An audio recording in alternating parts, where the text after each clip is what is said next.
Sërish së bashku këtu në Dita Jonë dy CNN për të filluar këtë ditë e re, për të informuar dhe për të qenë në sintoni si për herë, siç bëjmë ne këtu në emision nga ora 7 deri në orën 8:45 minuta. Mirëmëngjes nga unë Aurora Minga. Mirëmëngjes nga unë Blendi Sala, i zonë zotrin sot është e martë, data është 11 qershor. Jemi presim tani në Dita Jonë, këta janë disa prej titujve kryesor të temave që do të cekim sot në programin tonë. Situata politike në vend është kthyer tani më në një lojë të çuditshme shahu, ku lëvizjet janë të befta dhe shumë të rrezikshme.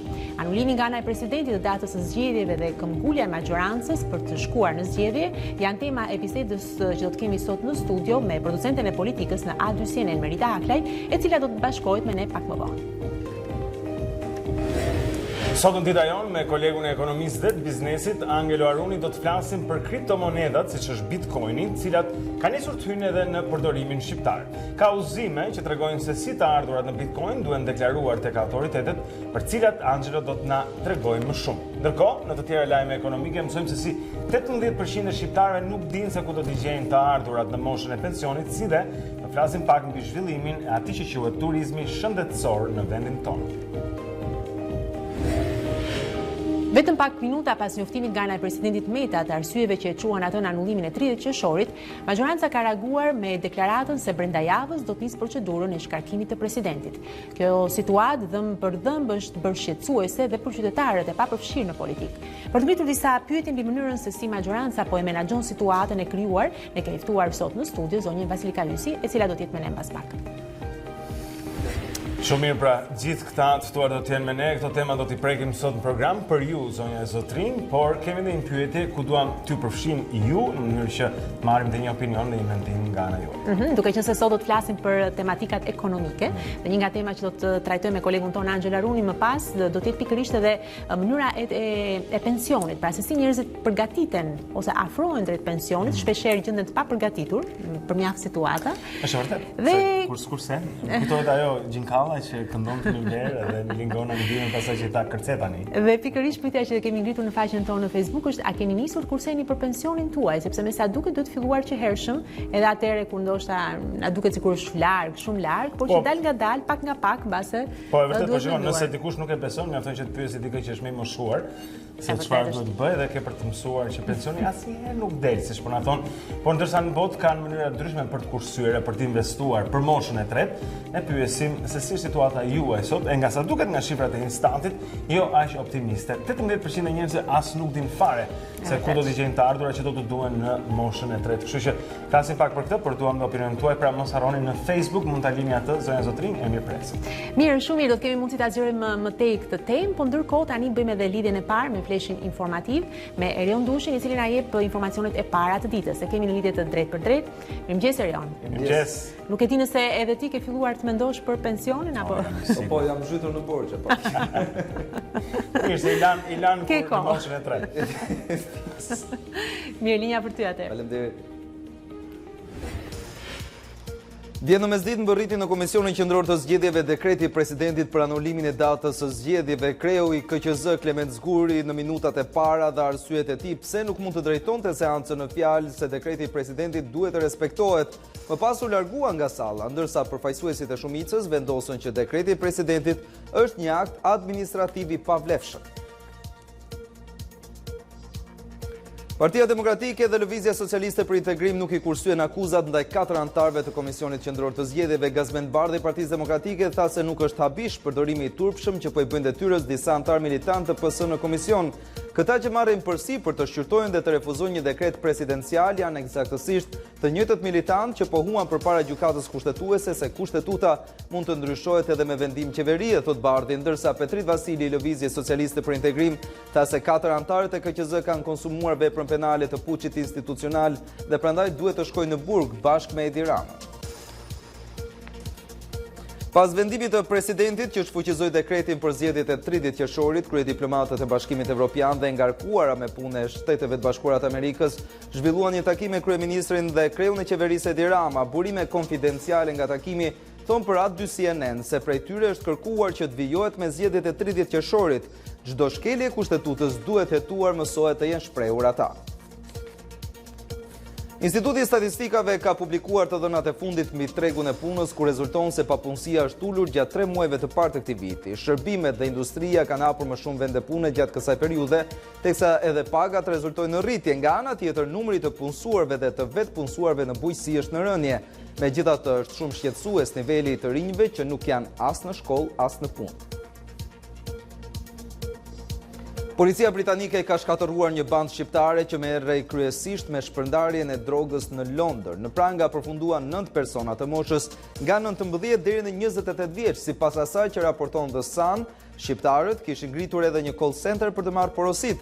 Rasti në fjalë vjen pasi kandidati për leadershipin konservator Michael Gove pranoi se kishte qenë përdorrues kokaine. Banda shqiptare u zbulua nga 2 agjentë infiltruar, të cilët mësuan dhe mënyrën e funksionimit të saj. Kaq për këtë hapësirë të parë informative. Bashkë mirupafshim. Shumë faleminderit Erion, ishte bloku i parë informativ zonë zotrin Merion Dushin këtu në A2 CNN, marrim gjithmonë informacione nga ti.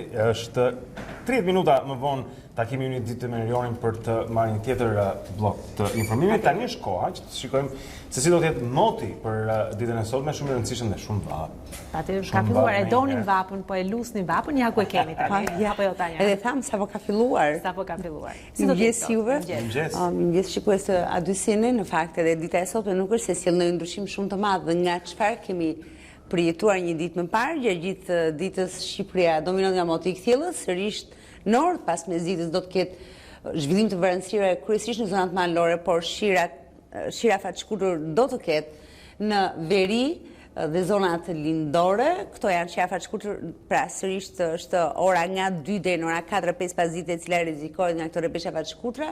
Sërish në mbrëmje kemi kthjellim të motit në të gjithë territorin shqiptar. Për sa i përket temperaturave, ka patur një rënje të lehtë temperatura në mëngjesin e sotëm, pra nga 11 vlera më e ulët ka rënë në 9 gradë Celsius, vlera më e ulët në veri të vendit, ndërkohë vijojnë temperaturat e larta nga 12 deri në 16 gradë Celsius në pjesën më të madhe të territorit shqiptar. Në zonat e ulta dhe bregdetare temperaturat e mëngjesit janë mbi 20 gradë Celsius, edhe mezita e sotme do të vijojë me temperatura të larta në të gjithë territorin shqiptar. Sërish ka një rënje të lehtë të temperaturave referuar ditës së dieshme.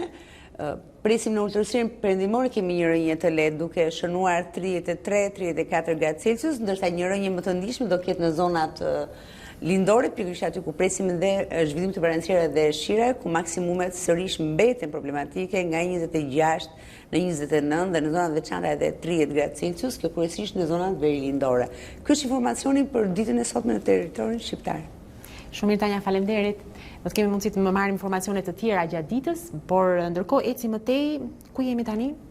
Tani shkojmë për parë pak trafikun. Është herët e mëngjesit. Kryeqytetit në këto moment e zonës Zotrin është ende herët natyrisht dhe është lirisht e qarkullueshme, por ne mund të tregojmë mbi ato nyje të qytetit ku ka më shumë trafik në këto çaste. Shikojmë hyrjen në zonën e Kamzës dhe ndikalimin dhe në kalimin e Kamzës atje pra tek outleti është ngarkesë, atje dhe shikojmë vonesa, gjithashtu shikojmë disa vonesa në rreth rrotullimin e Shqiponjës, shikoni ato që shënohen me të kuqe atje dhe në rrugën Dritan Hoxha ka një vonesë tek semafori i fundit përpara se të largoheni nga Tirana, çka ndikon edhe rrugën Lord Byron, në anën tjetër pra ka pritje edhe tek rruga Lord Byron, e cila të çon tek Spitali Ushtarak, siç i referohemi asaj qendre spitalore atje.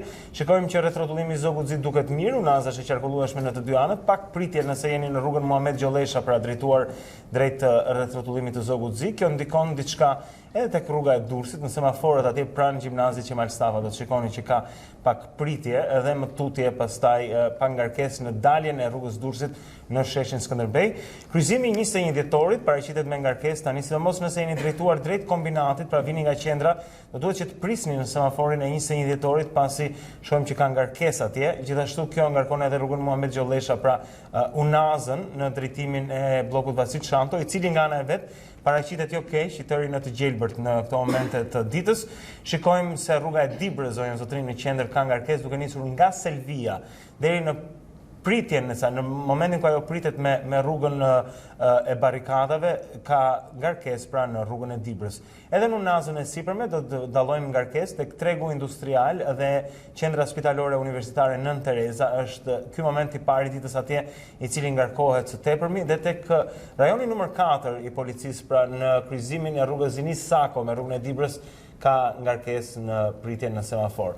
Unaza e poshtme duket mirë në këtë moment, rruga e Durrësit ka pritje në semaforin ku kryqëzohet me Unazën, dhe në dalje të Tiranës, edhe drejtimi prapërti, kur nga Tirana e shikojmë që është i ngarkuar duke nisur nga Ura, mbi Lan e deri Matan, Liceut Artistik Jordan Misja, pra ka ngarkesë në dalje në rrugën e Durrësit. Kaq për këtë po themi raportim të parë të trafikut. Do të shkojmë tani tek sporti, ku na pret edhe kolegu ynë Kris Martiro, i cili ka lajmet e fundit nga kjo fushë. Kris, mirëmëngjes. Mirëmëngjes Aulona, mirëmëngjes Blendi.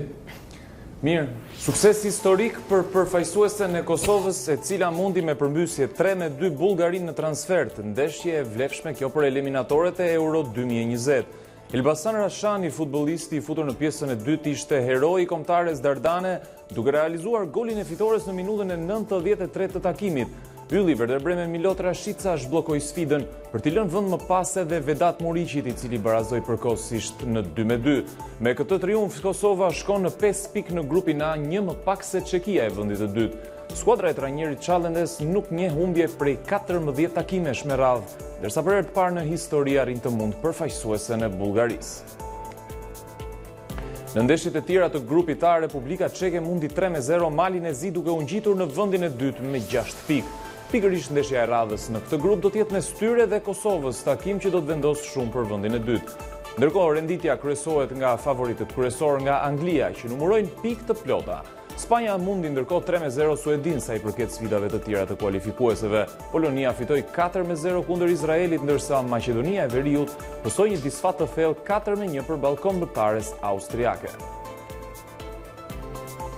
Ndërkohë sot është radha për të zbritur sërish në fushë përfaqësuese skuqezi të futbollit. Kombëtarja e trajnerit Edi Reja ka mbyllur përgatitjet e fundit dhe është gati të sfidojë Moldavin atje ku objektiv janë vetëm 3 pikët. Tekniku italian do të ketë një kartë më shumë në mbrojtje sot pasi rikthehet në dispozicion mbrojtësi shtatlart Mërgim Mavraj, i cili ka lënë pas pezullimin e kartonave. Ndërkohë Moldavia nuk do të ketë në dispozicion ndaj Shqipërisë një tjetër lojtar të rëndësishëm, siç është kapiteni i skuadrës Artur Ionita, i cili u ndëshkua me të kuq ndaj Andorrës. Shqipëria pritet të rreshtohet sot me të njëjtin modull loje si kurse në Island. Këto ishin zhvillimet shkurtësa i përket kësaj hapësire të parë sportive. Faleminderit Kristi për informacionet që na dhe, do kemi mundësi të ritakojmë sërish së bashku. Mirë, ishte ky bloku i parë informacioneve tona, pra ndoqim çfarë ka ndodhur, morët informacionin për motin, për sportin tani më. Dhe e dërguam blokun e parë. Kemi një tjetër blok pak më vonë, kështu që gjithsesi do jeni të informuar gjatë emisionit tonë. Mirë, tani kujtojmë edhe një herë tjetër, është data 11 qershor, të shikojmë se çfarë ka ndodhur në këtë datë histori, cilat janë ngjarjet më të rëndësishme historike, dhe më pas do të jemi këtu për t'ju serviruar edhe çfarë ka interesante në faqet e mediave online të mëngjesit apo jo. Klik pak më vonë. Kthehemi pas pak. 1184 para erës së re, Troja shkatërrohet dhe digjet. Historia e kësaj lufte është transmetuar përmes shumë veprave letrare, kryesisht Iliadës së Homerit. Iliada ka të bëjë me vitin e fundit të rrethimit të Trojës. Me kalimin e shekujve, ngjarja u shndërrua në mit dhe deri në mesin e shekullit të 19, lufta dhe qyteti Trojës besoheshin gjërësisht të ishin fantazi. 1580, Juan de Garay themelon Buenos Airesin. 1788, eksploruesi rus Kerazim Ismailov arri në Alaska duke shënuar krijimin e kolonive ruse të Amerikës në Alaskë. 1903, një grup oficerësh serb sulmojnë pallatin mbretëror në Beograd, duke vrarë mbretin Aleksandar Obrenović dhe gruan e tij, mbretëreshën Draga. 1935, në Alpine, New Jersey, shpikësi Edwin Armstrong kryen demonstrimin e parë publik të transmetimit radiofonik PM në Shtetet e Bashkuara. 1970, Anna Hayes dhe Elizabeth Hoisington marrin zyrtarisht detyrën duke u bërë generalet e para femra në Ushtrinë Amerikane. 1987, Margaret Thatcher udhëheq Partinë Konservatore drejtfitore së tretë radhazi në zgjedhjet e përgjithshme të Britanisë së Madhe.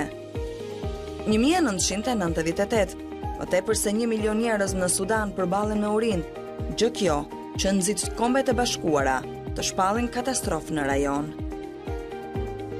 2002, Antonio Santi Giuseppe Meuzzi njihet si shpikësi i parë i telefonit nga ana e Kongresit të Shteteve të Bashkuara. Antonio, emigrant italian, ishte shpikës dhe mik dhe bashkëpunëtor i Giuseppe Garibaldit. Me Uci kishte vendosur një lidhje elektromagnetike komunikimi me zë, midis shtëpisë dhe laboratorit të tij. 2004 zhvillohet funerali shtetëror për ish-presidentin amerikan Ronald Reagan në Washington. 2008 u miratua himni i Kosovës. E u kthehemi edhe një herë tjetër këtu në Dita Jonë në ekranin aty si në zonja Zotrin. Është koha tani për të parë disa nga titujt kryesor të mediave online. Do të nisim me faqen e televizionit tonë, si çdo mëngjes është a2cnn.com. Po ja ku e kemi dhe faqen tonë kryesore, ku në qendër të vëmendjes është Koqianiç, në lexova mirë. Koqianiç për A2CNN pra ka deklaruar pikërisht thelbësore që të ruhet e drejta kushtetuese e qytetarëve për të votuar. Por ndërkohë ndër të tjera mund të lexoni në lidhje me këtë temë dhe kreu i OSBE-s Lajçak politika të respektojë ligjet në fuqi i bindur që do ta gjeni vetë zgjedhjen. Mund të lexoni ndër të tjera me diu opozita e angazhuar për zgjedhje të lira pa Edi Ramën kryeministër. Hyseni, presidenti ka shkelur në mënyrë flagrante kushtetutën. Këshilli i sigurimit të OKB-s sot takimi i dytë informues për Kosovën. Protestat në Hong Kong, udhëheqësia Lam refuzon thirrjet e qytetarëve dhe Basha rikthehemi sërish në vend, zgjedhjet dhe shkarkimi i presidentit, dy bllofe të Ramës. Por mund të lexoni gjithashtu nga Partia Demokratike, pra nga mbledhja e kryesisë të krijohet aleanca qytetare për të mbrojtur rendin demokratik dhe kushtetues. Procedura e shkarkimit të presidentit nga kërkesat e komisioni hetimor deri në votim, pra është një vëzhgim i gjerë për të kuptuar se si mund të veprojë majoranca pra ditën e njëjtë në seancën parlamentare. The Guardian, shkrimi për Edi Ramën, kryeministri që kërkon t'i shpëtojë mallkimit të historisë. Pra këto dhe të tjera i gjeni në faqen kryesore të A2CNN këtë mëngjes për që të informuar dhe për të marrë informacionet e nevojshme. Okej, do shkojmë tani tek Panorama, zonja Zotrin, për të parë disa prej titujve kryesor që Panorama sugjeron tani në mëngjes. Dhe ja ku vjen i pari, njihuni me qytetin më të errët në botë. Është kjo histori interesante që mund ta lexoni tek Panorama. Ndërkohë, akademiku Fuga, pse presidenti Meta nuk e ka shkelur kushtetutën me tërheqjen e dekretit për zgjedhjet e 30 qershorit, një opinion ligjor pra nga zoti Fuga. Ndërkohë, shefi i OSBE-s Lajçak apel për krizën në Shqipëri. Mund të thellohet dhe të paralizojë institucionet shtetërore. Kryetari i radhës i OSBE-s, pra ministri i jashtëm dhe për çështjet evropiane i Slovakisë Miroslav Lajçak, që i ka lëshuar këto deklarata. Ndërkohë, Kristaq Kume, presidenti autoriteti që vendos për zgjedhjet, është opinioni që ai ka dhënë pra në televizion. Ndërkohë, një tjetër opinion televiziv vjen nga Mojkom Mzeqo, nuk e besoi që zgjedhjet do të mbahen më 30 qershor. Dy atentatet e mëdha ndaj kushtetutës, pra është studiuesi 70 vjeçar i cili ka folur për Adi Krastën. Anulimi i 30 qershorit, studiuesi Mojkom Mzeqo, një gjë e përsëritur. Meta kishte precedent të fortë, edhe Nishani, ka thënë ai. Këta e duan Shqipërinë pa opozit. Agron Gjek Markaj, Ilir Meta nuk është doktor që të shëroj marrëzin, është një tjetër titull që ka dhënë ai, dhe e fundit që lexojmë tek Panorama, furnizuan me mbi 4 miliard pound kokainë lagjen e të pasurve në Londër, goditet banda e 9 shqiptarëve të rinj, si u zbuluan nga policia. Mirë, ecim atë ndërkohë me një tjetër media online këtë mëngjes. Unë besoj se si nuk u zbuluan ata që konsumuan 4 miliard pound. Shumë e vështirë. Ecim atë ndërkohë jemi tek map, të është shqiptarja.com këtë radhë. Po, dhe titulli kryesor të saj, pra shikojmë edhe këtu, anuloi zgjedhjet Brukseli kundër Metës, të zbatohet kushtetuta, shqiptarët duhet të votojnë. Pra OSBE, qytetarët duhet të votojnë brenda afatit ligjor. Opozita qëllimisht dogji mandatet, shqiptarëve t'u garantohet e drejta kushtetuese për të votuar. Janë pra këto deklaratat ku siç e pam janë edhe përgjigje e gjithçka që është pyetur dhe nga A2CNN, pra pikërisht në këtë prononcim. Por ndërkohë vazhdojmë më tej, Basha edhe nëse ndryshon data nuk ka zgjedhje me Ramën kryeministër. Rama i përgjigjet Metës, dy mundësit për të shmangur përplasjen civile më 30 qershor. Anulimi i zgjedhjeve balla, institucionet janë të detyruara të mos e zbatojnë. Lobimi rus, fundi i Bashës. Mund të lexoni gjithashtu anulimi i zgjedhjeve, Bylyk Bashi, moment përvolues për Ramën, KQZ-ja e kapur politikisht.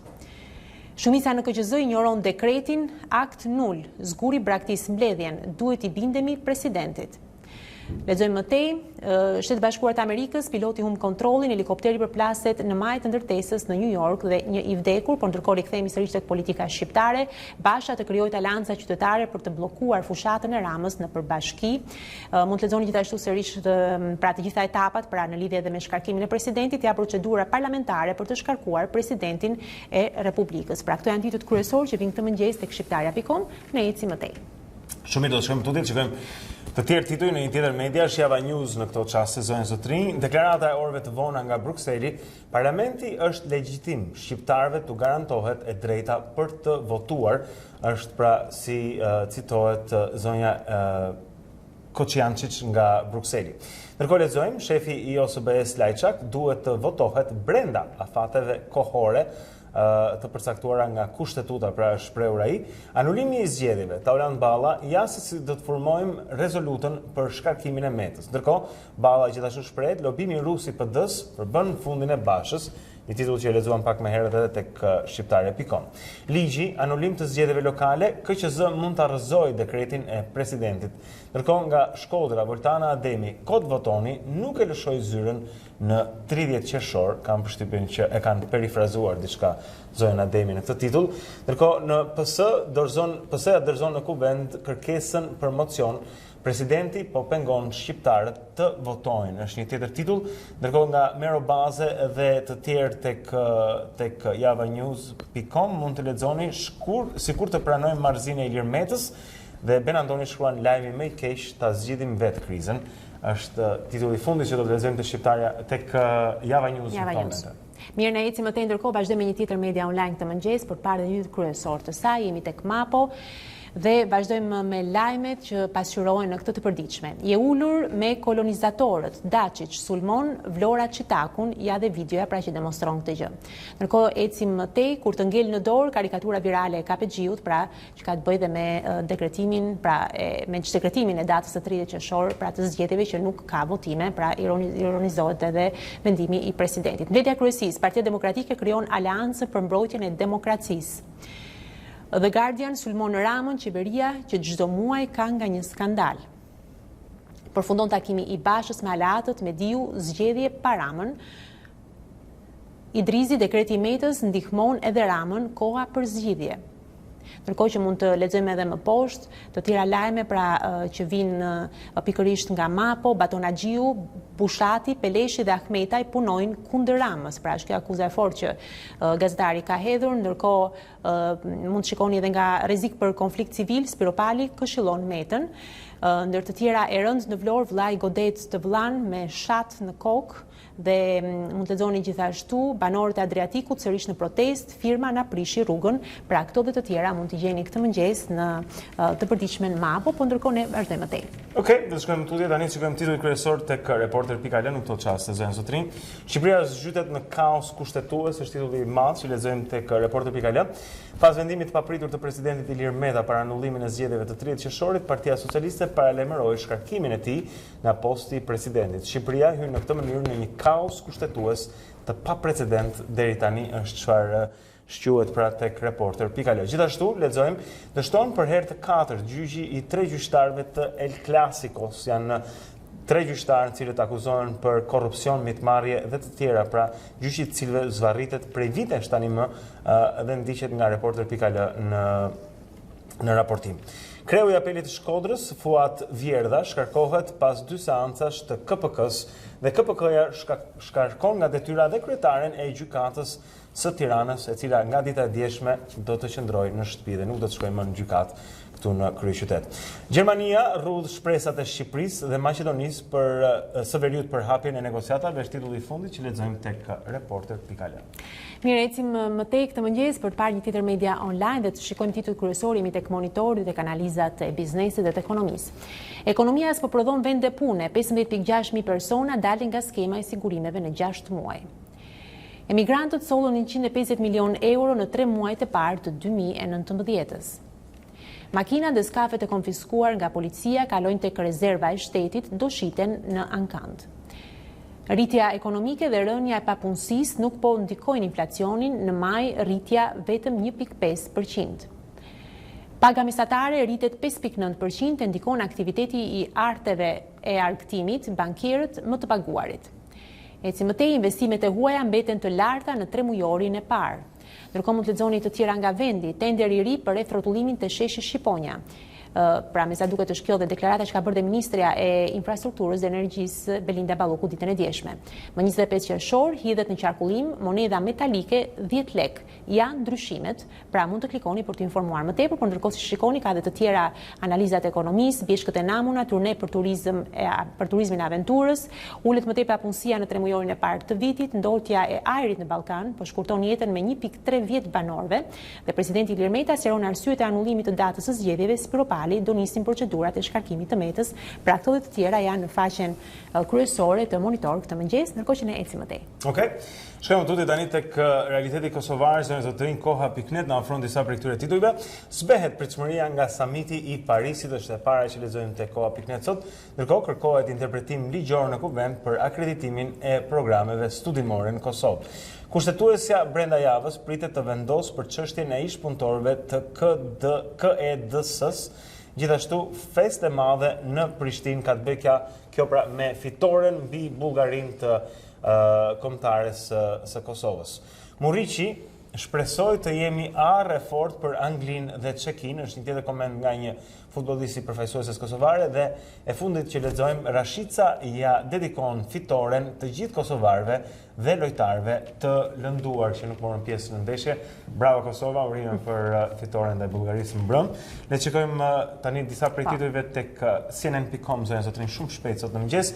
Trump thot diçka rreth Kinës që s'është as afër të vërtetës, është titulli kryesor I CNN-it sot në mëngjes, pra duke akuzuar në këtë formë presidentin amerikan se gënjen nga hundët, sepse thot pra as afër të vërtetës ato gjëra që ai thot. Ndërkohë lexojmë se si është zbuluar shkaku I rrëzimit të një avioni luftarak japonez, një F-35 pra.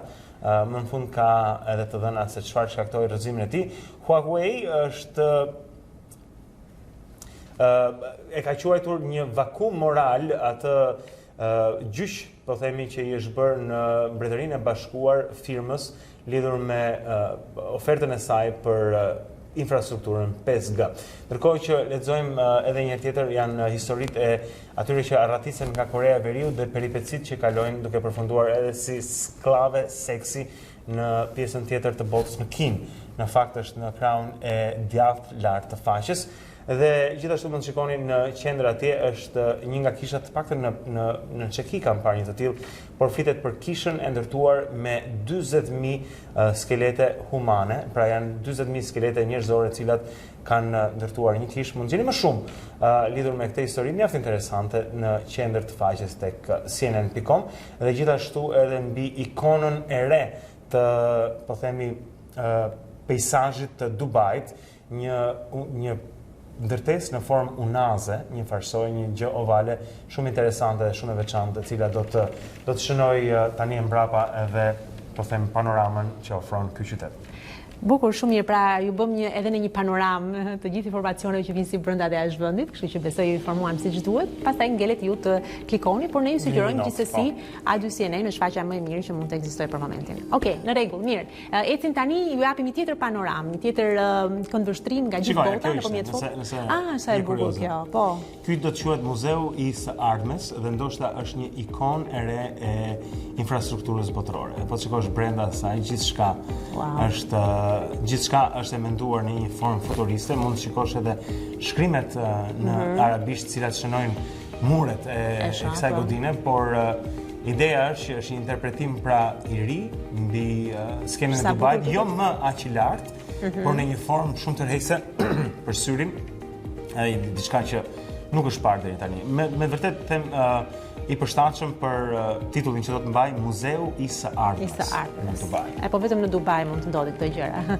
Mirë, në rregull, dakord, janë këto foto që sapo pam, por ka edhe të tjera që ju servirim në këtë mëngjes për të parë se çfarë ka ndodhur një natë më parë, një ditë më parë në botë, dhe më pas do të jemi së bashku për të kaluar tek rubrika e ekonomisë. Do të lexojmë disa nga komentet tuaja pra në faqen tonë në Facebook. Pra, a keni filluar të mendoni për pensionin tuaj? Si po e bëni këtë gjë, po kurseni apo jo?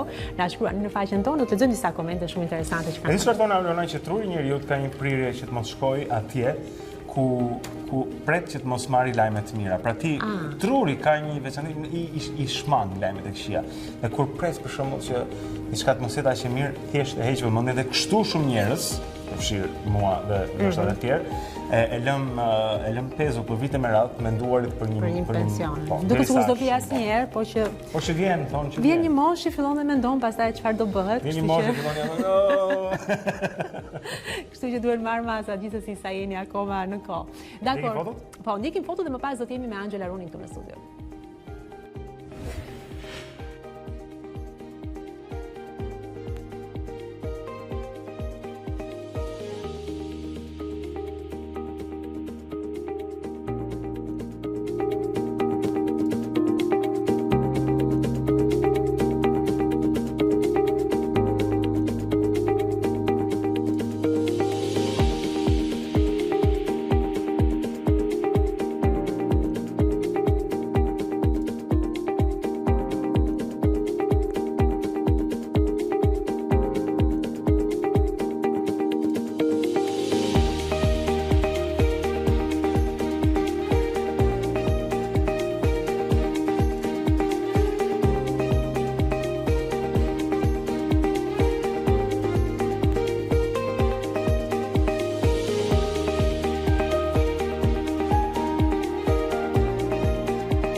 Këto ishin imazhet zonë zotrin që vinë nga bota, shpresojmë ju pëlqyen. Tani do të kthehemi tek disa prej çështjeve që kanë të bëjnë me ne këtu në Shqipëri dhe me ekonominë shqiptare. Flasim bashkë me kolegun ton Angela Runin mbi disa tema të ekonomisë, bëhet fjalë për Bitcoinin, kriptomonedën. Kjo është shumë interesante. Do të flasim pak për pensionet e gjithashtu do të flasim për turizmin shëndetësor dhe se si ky po zhvillohet. Angelo, mirëmëngjes, mirë se ka. Mirëmëngjes Angelo. Mirë, atëherë si thoni, të ndjekim mirë kronikën apo të lexojmë përpara disa komente? Unë them se duash ti. Angelo, si thua ti? Ndjekim ca komente sepse ne kemi hedhur pikërisht kemi pyetur njerëzit duke qenë se do trajtonim një nga temat është dhe pensioni, nëse kanë filluar të kursejnë të mendojnë për pensionin e tyre. Dhe për shembull Marilda thotë ne nuk kemi vite punë, jo të kursejmë për pensionin. Ç'është kjo pyetje? As nuk diskutohet. Ndërkohë dikush që e njohim shumë mirë thotë po shpeshherë vëmë një an për kohën e pensionit, por gjithnjë përfundoi duke shpenzuar sërish lekët. Pra, është ky ndihmë që na prek të gjithë e kanë përshtypjen. Për lexoj atje, nëse më lejon, Petritin që thot dobët dhe Beharin që thot natyrisht që janë duke kursyer për pension. Megjithatë, në këtë kronik do të marrim vesh më shumë sepse kemi ca shifra konkrete lidhur me shqiptarët dhe se si po ja dalin apo s'po ja dalin që të kursejnë për moshën e tretë. Ndjekim materialin nga Angelo dhe kthehemi këtu në studio për një bisedë. Të gjithë shqiptarët që zotrojnë monedha virtuale si Bitcoin do të duhet të bëjnë deklarimin e tyre. Propozimi vjen nga ish-ministri i Financave Arben Ahmetaj si një mënyrë për të luftuar pastrimin e parave. Do duhet të vendosim dhe detyrimin për çdo individ që deklaron, detyrimin që të deklaroj kur është mbajtës i kriptomonedës. Ideja është shokuese pasi vjen vetëm pak muaj pasi kryeministri Rama deklaronte se synonte të shndërronte Shqipërinë në një pikë graviteti në botën e kriptovalutave. Aq më shokues kur marrin parasysh nivelin e dobët të edukimit financiar në vend. Sipas një studimi të Bankës së Shqipërisë, vetëm gjysma e të rriturve në Shqipëri zotërojnë një llogari bankare dhe po kaq arrin të llogarisin një normë të thjeshtë interesi. Vetëm 2 në 5 shqiptarë vën vetes objektiva financiar, por vetëm kur bëhet fjalë për shkollimin apo për mbulimin e shpenzimeve të dasmës apo për pushime. E duke u ndalur tek pushimet, është gjithmonë në rritje e numrit të huajve që vinë në vendin tonë për turizëm shëndetësor. Ndërhyrjet e kirurgjisë plastike, mbjellja flokëve, botoksi janë disa prej produkteve më popullore për të huajt për shkak të çmimit. ndërkohë që vendi është duke u kthyer gradualisht në një mek të mjekësisë dentare. E pra, tema interesante, shumë interesante. Treja, më pëlqen se si kishte lidhur Angelo njëra me tjetrën. Por ndërkohë le të lidhemi tek tjetrin tek e para, Bitcoin. Mund të themi që është bërë realitet në Shqipëri? Mund të flitet për Bitcoinin në vendin tonë? Në fakt ka një përdorim shumë të madh të Bitcoinit në Shqipëri dhe të gjitha kriptovalutave në përgjithësi, edhe pse ndoshta jo në nivelet e një shteti evropian. Por ajo që është e çuditshme nga propozimi që vjen nga Një sekond, më fal. Për ata që nuk e din fare se çfarë është Bitcoin dhe kriptomoneda, mund ta bëjmë këtë parantezë dhe pastaj të hyjmë në këtë. Atëherë, në qoftë se ne kemi marrë një valutë si euroja, e cila është kontrolluar nga Banka Qendrore Europiane, gjithkusht mund ta blejë, fitohet duke punuar në Europë. Bitcoin është e kundërta, ti mund ta fitosh atë në dy mënyra, ose ta blesh nga dikush që e posedon, ose ta gërmosh, që do të thotë ti të vendosësh kompjuterin tënd në punë për të nxjerrë Bitcoin. Për tashmë ky është një proces shumë i vështirë. Në qoftë se monedat e tjera kontrollohen nga një bankë qendrore, nga një institucion, Bitcoin nuk kontrollohet nga askush, që do të thotë sa më shumë njerëz të jenë duke e gërmuar atë, aq më shumë vlerë do të ketë Bitcoini. Po ka një kompjuter i cili është duke prodhuar me një ritëm të përcaktuar Bitcoine, vazhdimisht, pra që të rrisi sasinë e tyre në botë, dhe kjo është një mënyrë, një formulë e shpikur nga dikush që mban një pseudonim japonez, edhe pse nuk e dim se kush është personi në fjalë. Por që ka një farë sigurie në këtë kriptomonedë, se ka pasur edhe shumë të tjera, po çfarë bën Bitcoinin veçantë dhe të suksesshëm, le të themi? Në fakt, kur vjen puna te kriptovalutat, me përjashtim të disa algoritmeve të vogla që bëjnë atë diferencën në blockchain, praktikisht është thjesht marketing. Bitcoin është quar sepse ka qenë ndër të parat, sepse ka arritur në një periudhë të gjatë kohore të ishte stabil dhe më pas pati atë shpërtimin e saj që arriti deri në $20,000 dhe aty mori dhe popularitetin. Çfarë shqetëson ka shumë Marbena Metaj në Bitcoin? Ne pash edhe në atë shpreh duke shumë parahat për Bitcoinin, kërkon që çdo individ të zbrazi xhepat, e tregoj atij si është puna. Atëherë, bëj fjalë për një seancë dëgjimore për pastrimin e parave, që bëshin disa ndryshime në projekt ligj në mënyrë që të deklarohen. Por në këmbvështrimin tim, të paktën sa e njoh unë Bitcoinin, në vend që të parandalojnë pastrimin e parave, ne duke u thënë individët të vetë deklarojnë portofolin e tyre në Bitcoin, ne u krijojmë atyre mundësi që të pastrojnë paratë përmes shtetit. Sepse në këtë mënyrë ata i deklarojnë në këtë mënyrë, marrim për shembull Gonin, i cili është 40 vjeç, ka punuar në Angli, ka fituar një shumë konsiderueshme parash, sigurisht në të zezë, edhe sot kërkon të vi të investojë në Shqipëri. Ndoshta të blej një apartament, €100,000. Sot me se Goni ka shitur kokainë, për shembull. Gjithashtu mund të përdorë nga krimi për të përdorur, jo le ta themi që përdor realisht për të pastruar para realisht pista. Atëherë do të blej një apartament €100,000 me rregullat në fuqi. Të gjitha agjencitë real estate apo kompanitë e ndërtimit janë detyruara ta raportojnë këtë rast. Goni ka €100,000 para thata që do të blej një apartament. Nuk ka deklaruar se ku I ka marrë këto të ardhura, sepse në shtet çdo kush që përfiton mbi 20 milion lekë vjetra në vit duhet I deklarojë. Dhe Goni nuk është një ndër ta. Dhe çfarë bën? Me këtë ligjin e ri që synon të nxjerrë qeveria, Goni thotë po, unë kam investuar në vitin 2008 në Bitcoin. Dhe askush nuk e kontrollon dot. Atë kohë një Bitcoin vlinte më pak se $1. Dhe me një Bitcoin sot Goni mund kishte $1 milion. Ai justifikon tërësisht pasurinë e tij. Shpjegohet kjo me mosnjohuri nga zoti Ahmetaj, nuk e kupton situatën, apo është ideja që po ndihmon ndoshta për pastrimin e parave? Se duke pretenduar që ta ndalojmë këtë, ai po bëhet komplet aksesor në pastrim parash. Në fakt ka të bëjë me një mosnjohje të Bitcoinit, por edhe me një manitë të qeverisë për të bërë diçka në lidhje me këtë kriptovalutë. Ne duam të jemi ndër të parët që krijojmë rregulla dhe ligje në fuqi për kriptomonedat, sepse duam që të thrisin investitorë. Në qoftë se shtete si Malta, Greqia apo shtete më të vogla japim sot pasaporta për ata që investojnë, ndoshta duam të bëjmë një vend që të legalizojmë Bitcoinin, pra të pastrojmë përmes nesh. Nëse është territor ky ndoshta ajo shumë I rrahur edhe për veshët e shqiptarëve, por që me sa duket po fillon të përderisa po reagohet në këtë mënyrë, do të thotë që po bëhet realitetet në base deri diku të shqetësues apo jo, dhe për vendosur rregullat e lojës mbase nuk e dim se si do të shkojë, Të shohim. Mirë, prekim pikërisht atë temë që më duket më me interes, sepse ndoshta edhe intereson më shumë qytetarë, pra flasim për pensionin. Sipas një stat në mos gaboj 18% e shqiptarëve nuk e dinë se si ose janë të papërgatitur përpara pensionit ose nuk kanë informacionin e nevojshëm për të. Si rezultoi, si mund të komentojë këtë shifër? Atëherë ishte një anketë e Bankës së Shqipërisë, merrte një kampion të gjerë, duhet thënë, nga të gjitha shtresat e popullsisë pas raportit që ato janë. dhe rezultonte se 18% e gjithë individëve në Shqipëri as nuk e kishin iden nëse do të merrnin pension dhe si do ta merrnin këtë formë pensioni. Nuk e kishin njohurinë se pensioni merret nga shteti. Nuk e kishin njohurinë që ti duhet kursesh që ta marrësh pensioni. Një pjesë më e vogël arrinin e dinin që do të paguanin kontribute, ndërkohë që pjesa më e madhe e kishin të qartë që ne nuk do përfitonin dot pension për shkak se nuk kishin vite pune, kishin punuar në xhez gjatë gjithë kësaj kohe. Dhe kjo ishte edhe një nga ato sfidat dhe pasuritë e tyre për të ardhmen në lidhje me pensionin.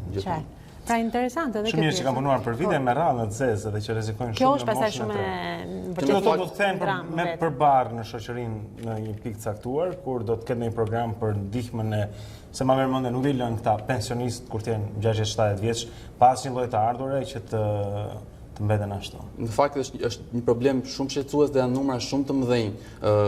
Po themi me 10 mijëra emigrantë shqiptarë që kanë punuar në Greqi dhe ndoshta kanë sot 2-3 vite pune. Dhe ata me rregullat me ligjet e shtetit shqiptar nuk përfitojnë as në shtetin grek nuk përfitojnë as. Për momentin ama. Se di që ka një marrëveshje me Italinë për njëjën e viteve të punës atje. Po edhe nëse bëhet marrëveshje të ndërsjellta për njëjën e viteve të punës, kur ti nuk e vite punë nuk ka se çfarë të të njohin. Po supozoj që ata kanë punuar në Greqi. Po për gjithmonë pjesa më e madhe ka punuar në xhez, ndoshta është diçka që është stabilizuar vitet e fundit. Sa kanë shanse këta njerëz që siç thua ti mund të kenë punuar pjesë më të madhe të kohës në xhez, nëse dalin në pension të rikuperojnë diçka? Çfarë mund të bëjnë? Në fakt ata kanë vetëm dy opsione në dorë. Ose të investojnë tashmë duke paguar kontributet apo përmes një skeme pensioni privat dhe të marrin ndoshta shumë pak përfitime nga sa çfarë do detyrohet dhe ata të kompensojnë gjatë kësaj periudhe. Ose ana tjetër është të kursejnë sa më tepër. Angelo, gjithashtu dim që bankat të ndryshme ofrojnë gjithashtu plane, po themi plane kursimi për pension. Po me sa po kuptoj unë, këto janë pak të njohura dhe ende pak të përdorura. Po ka mundësi, le ta themi për ata që janë të interesuar, që përveç atij pensioni natyrisht që nuk do të çojë kërkund, që siguron shteti, në mënyrë që të kesh një moshë të tretë, po themi të rehatshme, do duhet që të investosh edhe vetë, pra të jesh proaktiv. Edhe ata që i kanë derdhur gjithë kontributet, në fund fare, nëse pretendojnë të jetojnë me atë pension minimal shqiptar, okay, po për ndryshe do duhet investim. Ka mënyra pra? Ka mënyra, por kjo vlen për ata që ndoshta kanë një mundësi më tepër për të përballuar edhe planin e pensionit që ofrojnë bankat apo fondet të tjera. Numri i individëve të regjistruar në këto fonde pensioni është ende shumë i vogël, por ato ai ka një përfitim shtesë, që thotë ato nuk janë para të fjetura, apo para që shkojnë dhe mbulojnë skemën tjetër të pensionit në vend. Ato janë para që investohen, dhe që do thotë ti ke një normë pothuajse të sigurt, një marshë të rritur fitimi, pra më mirë se ti mbaje depozit, më mirë ti investosh. Dhe këta individ që janë në këtë fonde pensioni përfitojnë edhe zbritje të taksash. Kam parë që në Kosovë, fondi i pensioneve të Kosovës është gjithashtu fond investimesh. Pra ata me këtë fond shkojnë dhe futen në bursat amerikane apo bursat ndërkombëtare. Kështu që kanë edhe një përfitim. Në plane të sigurta, natyrisht, jo me rrisje të mëdha, në mënyrë që ta shtojnë fondin për që ta. Ka diçka të ngjashme në Shqipëri, një fond që shkon dhe investon? Po, në fakt, si fondet e investimeve, si fondet e pensionit në Shqipëri nuk qëndrojnë asnjëherë të fjetura, e thash. Ato investohen kryesisht në bono dhe obligacione qeveritare. Çfarë do thotë? Brenda vendit, jo brenda vendit, borxhi i qeverisë. Borxhi i qeverisë pasi ka interesa më të larta se sa po të blinin borxh diku tjetër. Ka kompani të cilat investojnë edhe në tituj të kompanish në bursë. Po jo si strukturë shtetërore si në Kosovë. Po këto paraqesin një risk ndoshta disi më të lartë. Qartë. Mirë, le të ngelemi pak te tema e tretë, që besoj dhe kjo ka shumë për të thënë dhe për të dhënë informacion, sepse mund ta quajmë një boom jo të vogël, por të konsiderueshëm të turistëve që vinë në Shqipëri për sa i takon dhe shëndetësisë. Janë në sektor të caktuar, sidomos për sa i takon, nuk e di, problemeve stomatologjisë apo kirurgji, po. Ka qenë në një rritje eksponenciale për gjatë viteve të fundit, nëse para 10 vjetësh të themi, njiheshin vetëm për turizmin dentar, pra stomatologjin, sot kemi avancuar në më tepër fusha, sidomos drejt kirurgjisë plastike apo operacioneve të tjera më të komplikuara. Ka një treg të madh, por ne kryesisht synojmë ata turist italian për momentin. Po kjo ndodh sepse ne kemi mjek më të mirë, kemi çmime më konkurruese se sa Europa, se sa Italia në këtë rast. Cilat janë arsyet sipas teje? Gjithmonë faktori kryesor është kostoja, që ka shndruar për shembull Iranin në Mekën e atyre që duan të bëjnë hundën, apo Filipinën për operacionet e tjera plastike, apo Turqinë për mbjelljen e flokëve. Por ata çfarë shqiptarët tani duhet bëjnë, tashmë që është rritur kjo gram produktesh, duhet të ofrojnë një produkt shtesë, pra pushime dhe të bësh dhëmbët njëkohësisht. Ndoshta duhet ta fusin një paketë të tillë që të përfitojnë sa më tepër. Në fakt unë mund të jap dorë parë nga dentisti im, cilët ata kanë një klinikë shumë të mirë, realisht, po kishin blerë edhe një minim pus. Kishin lidhur dhe kontrata me hotele të ndryshme, në mënyrë që kur grupi i 15 italianëve që vinë së bashku për të bërë dhëmbët, mund të shëtisnin edhe në Kruj, edhe në këto zonat bregdetare, pra ishte një javë turistike bashkë me punët e dhëmbëve të përfshira. Në fakt, në qoftë se do të organizonim në këtë mënyrë turizmin shëndetësor, ne do të thithnim një grup shumë të rëndësishëm individësh të huaj, si që janë gjermanët. Pasi sidomos tek shtresat ndoshta pak më të varfra, si edhe tek mosha më e vjetër, ata preferojnë njerëz zakonisht shumë të bëjnë këtë turizëm shëndetësor të mirëfill, që do thotë kalojnë 2 javë, 3 javë në një vend edhe të kryejnë ato procedurat që kishin ndërmend. Mirë, nëse mund të përfitojë Shqipëria në këtë rast, duke qenë se numërojmë ata numrit e turistëve këta quhen, futen tek ajo turistëve. Po në fakt nuk shkon edhe për te operacioneve, edhe vetë ligjat që ne kemi janë një mundësi e mirë për ta zhvilluar këtë lloj turizmi, pasi klasifikohet në të. Madje mosha e tretë e italianëve duke sigurisht një shenjesë e mirë për turizmin shqiptar, janë pranë, është lirë. Dhe ka shërbime të cilat atyre u vlejnë. Ne dim ka italianë që kanë vendosur ta kalojnë pensionin këtu. Kështu që si the Irani për hundën, Mbajmë sa shnime ndërkohë, mirë.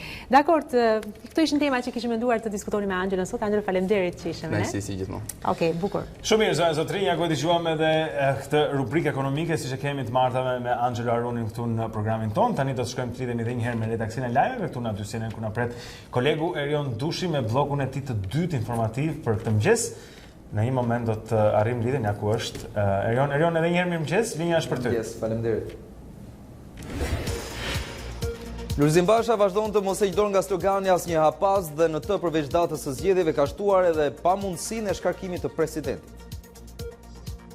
Për betime që ai as nuk I mban dot dhe as nuk ka interes t'i provoj. Ai po përbetohet se do t'i mbajë zgjedhjet edhe pa dekret presidencial, edhe pa pjesëmarrje politike. Ai po përbetohet gjithashtu se do të nisë procedurat për shkarkimin e presidentit. Janë të dyja blofe dhe zhurmë me qëllim shpërqendrimin e vëmendjes tuaj. Ndërkohë, kryesia e Partisë Socialiste vendosi të nisë të njëjtën në parlament procedurat për shkarkimin e presidentit Ilir Meta. Zëdhënësja e kryesisë së Partisë Socialiste, Elisa Spiropali, tha se gjithçka do të nisë me një debat ku mazhoranca do të argumentojë pse sipas saj presidenti ka bërë një ndërhyrje brutale duke anuluar datën e zgjedhjeve të 30 qershorit. Por për ta shkarkuar presidentin, parlamenti do I duhen 94 vota që nënkupton edhe ato të opozitës së pavarur. Gjatë daljeve para mediave, Shpëtim Urrizi dhe Ralf Gjoni shprehen se do të votojnë në favor të shkarkimit me kushtin e vetëm sistemin zgjedhor. Një në 5 fëmijë të moshës 8 deri në 9 vjeç është obez. Alarmi vjen nga specialistët e shëndetit publik pas një studimi të kryer tek fëmijët në 10 vjeçarin e parë të jetës. Ekspertët thonë se obeziteti është thyer në pandemi në mbar botën, ndaj rekomandojnë masa urgjente për mirëushqyerjen e fëmijëve. Papa Francesco sulmon udhëheqësit evropian për politikat kundër emigrantëve, sipas atit të shenjtë po I hapen dyert të armëve dhe jo atyre që kërkojnë shpresë. Thrasin personat e grumbulluar në anije në kërkim të shpresës pa e ditur se cilat porte mund t'i presin në Evropë, që I hap portet për ngarkesa me armatimet të kushtueshme dhe të sofistikuara, të afta për të prodhuar shkatërime që nuk kursejnë as fëmijët. Ishte gjithçka mbi informacionin. Faleminderit për vëmendje dhe miru pafshim bashkë. Mirë, Eron, faleminderit për informacionet që na dhe. Do të kemi mundësi mbase nëse shkojmë te kohën me rrjetet sociale, të shkojmë se çfarë ndodhet aty, një tjetër informacion, një tjetër pikë e rëndësishme për të marrë informacionin. Sot do ketë se kam përshtypjen që është kaos e kriza është bërë, gjithë duan të flasin, askush nuk dëgjon. Dakor, mirë, tani për ata që sapo janë zgjuar, është ora 7:49 minuta. Hidhni një vështrim mbi motën se si do të jetë, nëse natyrisht Europa do të ketë po të njëjtat kushte meteorologjike si dhe Shqipëria tani. Po në fakt fatkeqësisht pjesa Franca e mbuluar krejt. Po patjetër. Pjesa perëndimore e Europës vjen të jetë prej disa ditësh që nga dita e premte dhe shtunë deri sot, po madje edhe nesër në këto kushte do të vijojë vranësira dhe rreshje deri mesatare. Kemi një fuqizim të vranësira dhe rreshje pikërisht në brigjet jugperëndimore të Francës, më pas gjatë pasdites zhvendosen pikërisht në brigjet mesdhetare të Francës, por edhe në zonën e Katalunjës, ku do të ketë rrebeshe, shiu dhe stuhi të përkohshme ere, ndërkohë më mirë situata paraqitet në zonat qendrore, ku ka kryesisht vranësira dhe rreshje në zonat e izoluara dhe kryesisht në zonën e Alpëve dhe veriun e Italisë. Pjesa tjetër e Europës paraqitet në kushte më të favorshme të motit. Kemi vetëm shira të izoluar në Rumani, Bullgari dhe shumë më pak në rajon shumë pranë Shqipërisë, Maqedonia, Kosova dhe Shqipëria, të cilat presin që të marrin rreshje afatshkurtra gjatë orëve të mesditës, kjo si pasojë e bullimit të shpejt gjatë të mesditës për shkak të temperaturave të larta. Temperaturat sot nuk është se pësojnë ndryshim shumë të mëdha në pjesë më të madhe të Europës, mbeten temperaturat të larta në pellurin e Mesdheut dhe pjesë më të madhe të Europës qendrore dhe lindore. Maksimumet sërish i takojnë Mesdheut, por edhe është i qartë në Europën qendrore dhe deri lart në verilinjet e Europës, ka një rënje me 2-3 gradë sërish të temperaturave në brigjet perëndimore dhe kryesisht në jug të Francës dhe veri të Spanjës, aty e kemi temperaturat më të ulta gjatë ditës së sotme, pikërisht aty ku janë të lokalizuar dhe stuhit. Ky është informacioni për kontinentin evropian, por edhe për Ballkanin në përgjithësi, që përgjithsisht është i kthjellë dhe me mo të nxehtë gjatë ditës së sotme. Shumë faleminderit Tanja. Ja ku e morëm vesh këtë informacion mbi motin, zonja e Zotrin do të jetë i vranët, do të ketë temperaturat të luhatshme. E gjithsesi është koha tani për të parë edhe trafikun në kryeqytet në këto momente. Shikojmë se si ja del Tirana të shkojë në punë. Nëse ja del Tirana të shkojë në punë, do të themi me trafikun që formohet tani në mëngjes. Ja tek kemi edhe hartën e qytetit, do të shikojmë se hyrja në Tiranë bëhet shumë e vështirë, zonja Zotrin. Nëse shikoni në krahun e majt të ekranit, hyrja në kryeqytet pra afrimi tek rreth rrotullimi i Shqiponjës do të jetë i vështirë për juve. Shënohet në vishnje këtu që do të thotë se lëvizja është tepër e ngadalt. Shikojmë që edhe rruga Teodor Keko, pra Unaza e Re, ka vështirësi në daljen nga Tirana, e shënuar me të kuqe dhe me vishnje sa më mbrapa, do të thotë se ky segment i Unazës Re pra është vështirësisht i kalueshëm dhe me shumë ngadalësi. Shikojmë që rruga Dritan Hoxha paraqitet më mirë, do të ishte sugjerimi që të përdornit këtë rrugë në vend të Teodor Kekos dhe Unazës Re, paktën për të larguar nga qyteti. Shohim se ndikohet rruga Lord Byron, e cila është e ngarkuar dhe ka dalje të vështirë tek Dritan Hoxha, ndërkohë rreth rrotullimi i Zogut Zi paraqitet me vështirësi në të gjitha kahet. Shikojmë të kuqen dhe vishnjen që do t'rregoj se lëvizja është e ngadalt, edhe rruga e Durrësit, sidomos në pjesën fundore të saj pra është e ngarkuar. Shikojmë të ngarkuar edhe rrugën Muhamet Gjolesha drejt kryqëzimit të 21 dhjetorit, ka ngarkesë pra atje të shënuar me të kuqe. Muhamet Gjolesha e ngarkuar edhe para kryqëzimit të 21 dhjetorit, pra midis Vasishantos dhe 21 dhjetorit, ndërkohë që bloku Vasishanto paraqitet dhe ai me ngadalësimin e zakonshëm të këtyre momenteve të ditës. Rruga e Kavajës paraqitet e ngadalt, sidomos vajtja në kombinat. Mbas mbi kalimit të Unazës së Re do të shikoni se keni vështirësi në të dyja krahat, edhe pse punimet janë mbyllur në këtë zonë të qytetit, rruga ka përfunduar më e ngushtë nga çishte para tyre dhe ka bërë që trafiku çdo mëngjes në këtë segment paraqitet tmerrsisht i ngadalt. Shohim Unazën e sipërme, zonën e stacionit trenit, ka vështirësi atje, por teksohen ato sidomos në rrugën Ferit Gjajko, zonën Zotrin, pranë në rrugës Siri Kodra, pra kaluar rrugën e barikadave dhe në drejtim të tregut industrial, do të shikoni se ka vështirësi në të dyja krahët, po sidomos ajo që i drejtohet stacionit të trenit, pra në Unaz, shikojmë vështirësi atje me kryqëzimin e rrugës 5 Maj të lënë pas. Gjithashtu shikojmë se rruga e Dibrës është shumë e ngadalt në këto momente, nga Selvia e poshtë, pra edhe këtu tek qendra spitalore universitare Nën Tereza, por edhe më poshtë në qendër, pra pranë rrugës Selvis tek rruga Tafaj, e deri në prekjen e saj me rrugën e barikadave, do të shikoni që ka ngadalësime në të dyja anët e rrugës shënuara me të kuqe, siç e shohim këtu. Gjithashtu me ngadalësime do të shikojmë edhe rrugën Unazën e poshtme në Ministrinë e Punëve të Jashtme, pra ajo zona e Ministrisë së Punëve të Jashtme është me ngadal, është pra bulevardi Jeanne d'Arc, që do t'i vonoj atje dhe do t'i bëj që të prisin gjatë për semaforin e rrugës Elbasanit. Dhe shikojmë pak rrugën e Elbasanit, cilën me lapsus pak më herët e thirrëm rruga e Durrësit, por rruga e Elbasanit paraqitet e ngarkuar në të dyja drejtimet e saj, sidomos në hyrje të Tiranës, pra në takimin me Unazën. Ardhja në Tiranë do të jetë ngadalt, pra duke nisur që nga diku tek ambasada e Shtetit Bashkuara edhe më herët, shikojmë te qyteti Studenti, prisin për ngadalësime në rrugën e Elbasanit. Kaq për tani. Tirana është me trafik, nuk kemi se ç'të bëjmë, por se do t'i thosha, merrni një helikopter se arrini më shpejt. Gjithsesi ne ju informuam, pastaj zgjidhni ju rrugën më të shkurtër për të mbajtur në destinacionet tuaja. Katapult. Mirë do ishte. Ndërkohë ne lidhemi vërtet flash tani edhe me studion e lajmeve, kemi atje Kristin për të na dhënë dhe informacionet e dyta të ditës për se takon sportit. Kris, linja për ty. Po, Aulona, trajneri Edi Reja ka qenë në dje i pranishëm përpara mediave për të folur për takimin me Moldavin që do të luhet mbrëmjen e sotme. Sipas teknikut italian, skema 3-5-2 po funksionon tek Shqipëria, e cila do të implementohet edhe sot. Tekniku Reja u shpreh se nëse Shqipëria arrin të fitojë të gjitha takimet e mbetura, ka mundësi për të bërë diçka pozitive në grupin ku ndodhet, ndërsa sa i përket çështjes së shiritit të kapitenit, edhe pse do të rikthehet Mërgim Mavraj, sërish sot kapiten do të jetë Elseid Hysaj. E ndjekim për më shumë. Sadiku e Uzuni janë gati dhe presin shansin e tyre. Do vlerësojmë gjendjen e çdo lojtari. Sadiku është një lojtar që ka një marrëdhënie të mirë me golin. Mbrojtësit kanë bërë mirë. Do ketë 3-4 ndryshime, duke zëvendësuar lojtarët që kanë shpenzuar më shumë. Do prekim pak mbrojtjen, do shohim se cilët nuk janë në gjendje optimale në mesfushë dhe në sulm. Skema 3-5-2 funksionon. Shqipëria i ka cilësitë për të luajtur kështu, por duhet të furnizojmë më tepër sulmuesit. Nëse i fitojmë të gjitha ndeshjet, kemi shans që të bëjmë diçka të mirë në këtë grup.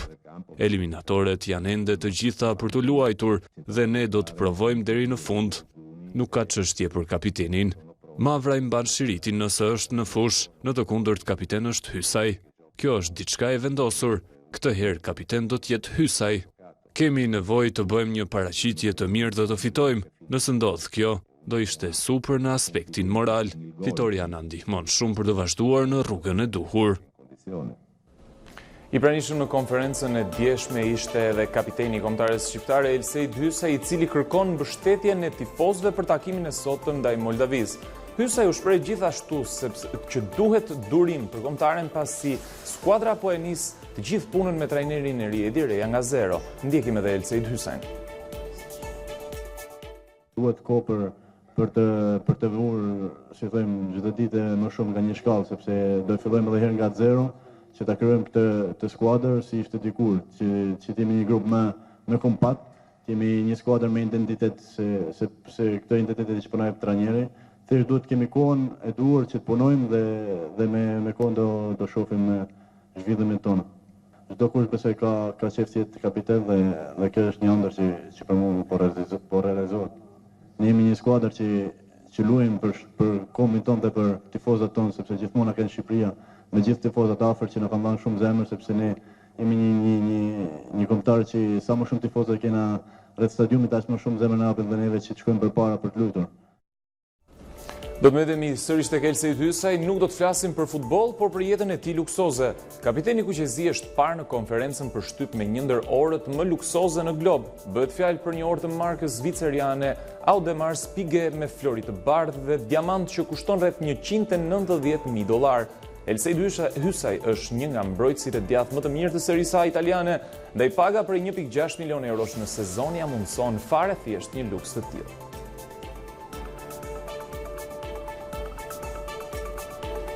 Mirë, këto ishin zhvillimet sportive edhe për këtë hapësirë të dytë. Shumë faleminderit Kris. Mirë. Sa e ke orën ti? Mira të ti e ke orë shumë të çmuar në këtë se e ke dhuratë për ditëlindjen Është vërtet. Nga staff. Kolegët këtu në punë, është super e bukur, nuk jam fare xheloz për Elseidin dhe është 8 pa 1 minutë pothuajse zëri zotrin. Në këtë moment ja ku e morëm këtë orë të parë që iku shumë shpejt në Dita Jonë, do të kthehemi me më shumë gjëra, do t'ju lëm me fotot e ditës për një moment tani dhe kur të kthehemi këtu në studio do të kemi edhe Merita Haklen për të folur pak për politikën dhe zhvillimet që priten këtë javë, çfarë trafillos ose do të thënë, njerëzit me vërtet kanë nevojë që të merren me tjera gjëra veç politikës sepse kjo gjëja po bëhet e papërballueshme. Por Merita na ndihmon me qetësinë e vet që ti kuptojmë siç duhet. Rikthehemi pas pak.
Kthehemi edhe një herë këtu në Dita Jonë, zonja zotrin në ekranin aty CNN, tani me Merita Haklen për të folur për zhvillimet politike.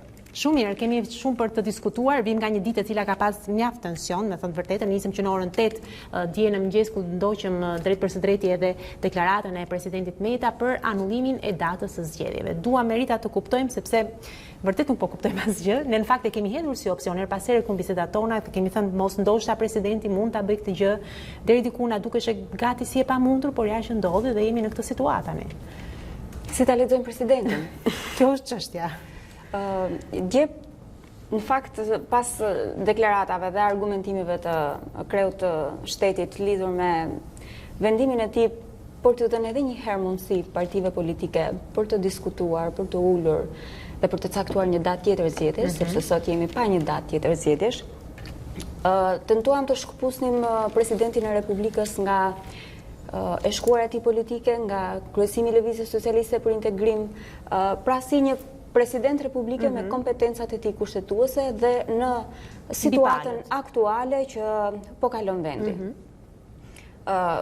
Është shumë e thjeshtë të thuash që Partia Demokratike zgjodhi që të jetë jashtë procesit zgjedhor të 30 qershorit, si e tillë ajo nuk do të hyjë në zgjedhje, prandaj 30 qershori do bëhet edhe pse nuk ka garë në pjesën më të madhe të bashkive, por kemi një deklaratë të fortë Partisë Demokratike, sidomos që nga 11 maj, pra nga protesta e 11 maj të pasuar edhe me datën 13 në mënyrë të drejtë për drejtë, që na para tha atë çfarë Partia Demokratike mund të synonte të bënte me 30 qershor. Dhe një president republike që dëgjon deklarata të ekstreme, qoftë kryeministrit Rama, apo të qoftë të Partisë Demokratike, që 30 qershori do bëhet dhe 30 qershori jo se mund të kalohet në konflikt civil edhe nuk do preket asnjë kuti votimi, atëherë çfarë ka në dorë të bëjë një president republike? Nëse nuk do ta bënte sot këtë dhe nëse do të shkonim në 30 qershor në një konflikt civil, çfarë do t'i thuaj një presidenti republike i ka kryer të gjithë funksionet e tij, ka ezauruar gjithë ato mundësi që kushtetuta ja ofron, pavarësisht çfarë shkruan kodi zgjedhor. Qartë, pra po thua që Meta është justifikuar sepse kjo është diçka që pritet për ti për shkak se është presidenti i vendit. Pyetja ime është pse Meta nuk e bëri asnjëherë këtë deri tani? Asnjëherë nuk tentoi t'i uli palët në tavolinë, nuk u bëri asnjëherë ftesë që ata të ulen dhe ditën e protestës në koordinim total me orarin e protestës, një gest shumë publik dhe shumë dramatik, ai vendos thjesht të pezulloj zgjedhjet, pa bërë më parë një ftesë që këto kokat ftohta të ulen në tryezën e tij dhe ndoshta ta gjejnë një zgjidhje paraprakisht? E drejtë. Nëse do të vendosim në timeline të gjitha reagimet e presidentit të Republikës, që nga do të mos po bën ai protagonistin, mos është ai duke kënduar. Presidenti Ilir Meta bën gjithmonë protagonistin. Po në kurriz të kujt ama? Në presidencë. Në kurriz të kujt është interpretim nëse po e bën në kurriz të kujt? Në kurriz të njërës palë, në kurriz të palës tjetër, në favor të njërës, apo të palës tjetër.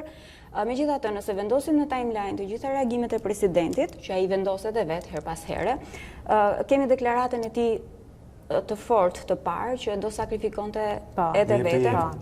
Po, do jepte jetën nëse palët do të arrinin të zgjidhin, do të arrinin të bënin një zgjidhje të plot kushtetuese për situatën në vend. Pas kësaj deklarate ka pasur një, le të themi, mos shpjegim dhe mos reagim të tij, palët kanë bërë secila reagimet e tyre. Disa herë ka theksuar që unë kam bërë të gjitha përpjekjet e mia që ata të ulen, pra Edi Rama dhe Lulzim Basha. Më së fundmi në një takim të realizuar nga Qendra Marshall, presidenti u shpreh që unë i kam realizuar përpjekjet e mia dhe nuk kam se çfarë mund bëj, dhe megjithatë presidenti përsëri e shprehu edhe në ditën kur shprehu gatishmërinë për ta ndryshuar ditën e zgjedhjeve në rast se do kishte një dakordsi politike, edhe mundësinë për të sakrifikuar mandatin e tij. Pyetja lind, nëse Ilir Meta sakrifikon mandatin e presidentit, çfarë krizës politike, në këtë situatë. Pra, unë besoj që presidenti Meta ka tentuar që të bëj përpjekje që palët të ulen, po jo publike, le të themi, po palët kanë qenë shumë larg për të ulur. Kur Lulzim Basha thoi që unë nuk ulem me Edi Ramën kryeministër, sigurisht që nuk ka çfarë të uli Ilir Meta, sepse qëndrimi i opozitës është kategorik kundër që po nëse Rama jep dorëheqjen dhe është kryetari i Partisë Socialiste në tyrezën e dialogut, vetëm atëherë unë mund ta bëj këtë gjë. Do thënë mundësitë e presidentit për të krijuar një ulje kanë qenë, le të themi, të kufizuara. Pse erdhi ky reagim i presidentit në ditën e protestës kombëtare? Kishte një javë që flitej në qarqet politike dhe mediatike që presidenti mund të shkojë drejt këtij hapi, po parashikoi diku deri nga data ndoshta 16 qershor, do të thënë ishte një gjë. Edhe vetë kryeministri Rama atë ditë tha që unë e prisja këtë reagim të presidentit. Reagimi ndodhi pikërisht dy element janë të asaj dite. Ndodhi Ilir Meta sapo ishte kthyer nga Berlini. Në Berlin në atë javë ishin Lulzim Basha, ishin dy ministra të rëndësishëm të kabinetit qeveritar, Sandor Leshaj dhe Dita Jonë, si kundër ishin edhe Tauland Ballat e Ervin Bushati nga Partia Socialiste. Ishte edhe Ilir Meta dhe pavarësisht të takimeve, forumeve të organizuara, ata kanë takuar një individ dhe ky është Johan David Vadeful. Atë është diskutuar sekretari i grupit të Zëndosë, mjaft aktiv në reagimet e tij dhe nga gjithë reagimet, gjithë angazhimi i tij duket si i deleguar nga kancelaria Merkel për të reaguar lidhur me situatën në Shqipëri. Ai ka komunikime të vazhdueshme me krerët e politikës shqiptare, me Edi Ramën dhe Lulzim Bashën. Ai lidh ky reagim i presidentit të Republikës, këto takime të realizuara.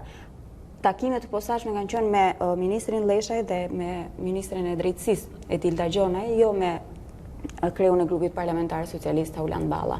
Takimet e zotit Basha po ashtu, reagimi i dalja e përgjimeve, audio përgjimeve nga Bild, një zë i shtuar ishte para 2 ditësh në median gjermane edhe ajo e revistës Spiegel, dhe Spiegel dhe Bild ka një lloj rivaliteti mes njëra tjetrës, por Spiegel arriti të citoj Bild dhe të ofroj dhe një link ku mund të gjenden audio përgjimet e krijuara. Spiegel është media edhe më e madhe, revista, është më serioze, nëse Bildin e quajmë tabloid, pavarësisht ndikimit shumë të madh që ka jo vetëm në Gjermani, po edhe në Europë, profili i Spiegelit është raportimi i Bildit ka qenë korrekt për shkak se është i bazuar në faktet që na, kështu që. Sigurisht. Dhe në gjithë këtë klim presidenti Meta vendosi të hedh hapin e tij, duke paralajmëruar atë çfarë do të bënte të hënën. Gjeti një ditë simbolike të hënën në përvjetorin e lidhjes shqiptare të Prizrenit. Ishte arsyeja e Shqiponjës apo jo që bëri, kështu komentuar. Ishte arsyeja e Shqiponjës. Shqiponia u komentua në fakt, kushdo që ta komentoi edhe si pozicion politik, për shkak se ne kemi Lulzim Bashën që sa herë mbyll protestën, këndohet himni kombëtar dhe bën Shqiponjën. Nëse mund ta shohim edhe në këtë aspekt. Nuk bëhet këtu, bëhet në krahëror që duket bukur, se pashë kombate kështu çik lart. Mirë, megjithatë i menjëhershëm ka qenë dhe reagimi i mazhorancës. Presim të njëjtë kemi seancën parlamentare, pritet shkarkimi i tij. Tashi për ta shpjeguar pak edhe për teleshikuesit sepse mbas mund të jenë procedura.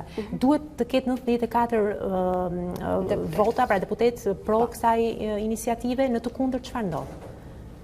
Në të kundërt, nuk e zaurohet as hapi i parë i shkarkimit të presidentit. Që pastaj ku do ta çonte nëse do të realizoheshin këto, ose do të kishin këto 94 vota? Duhet të shkojnë në gjykatë kushtetuese. Po? Absolutisht. Domethënë procedura është shumë e qartë, që të shkarkohet presidenti i Republikës, ngrihet komisioni, verifikon cilat janë shkeljet që presidenti i Republikës do ketë kryer, pse shkohet deri në, domethënë bëhet një argumentim i plot, bindet parlamenti që ta votoj shkarkimin e Ilir Metës dhe për këtë kryeministrit i duhen jo vetëm votat e socialistëve, por edhe votat e deputetëve të rinj, të grupeve të reja parlamentare, dhe nëse gjykata kushtetuese nuk shprehet, vendimi i kuvendit është nul, sepse ne nuk kemi një parashikim që vendimi i kuvendit pezullon nga detyra derisa të shprehet nga gjykata kushtetuese. Ne dimë të tërë që nuk kemi gjykatë kushtetuese. Që do të thotë që edhe nëse do duan, nuk dihet se ku do të kemi një gjykatë kushtetuese. Dot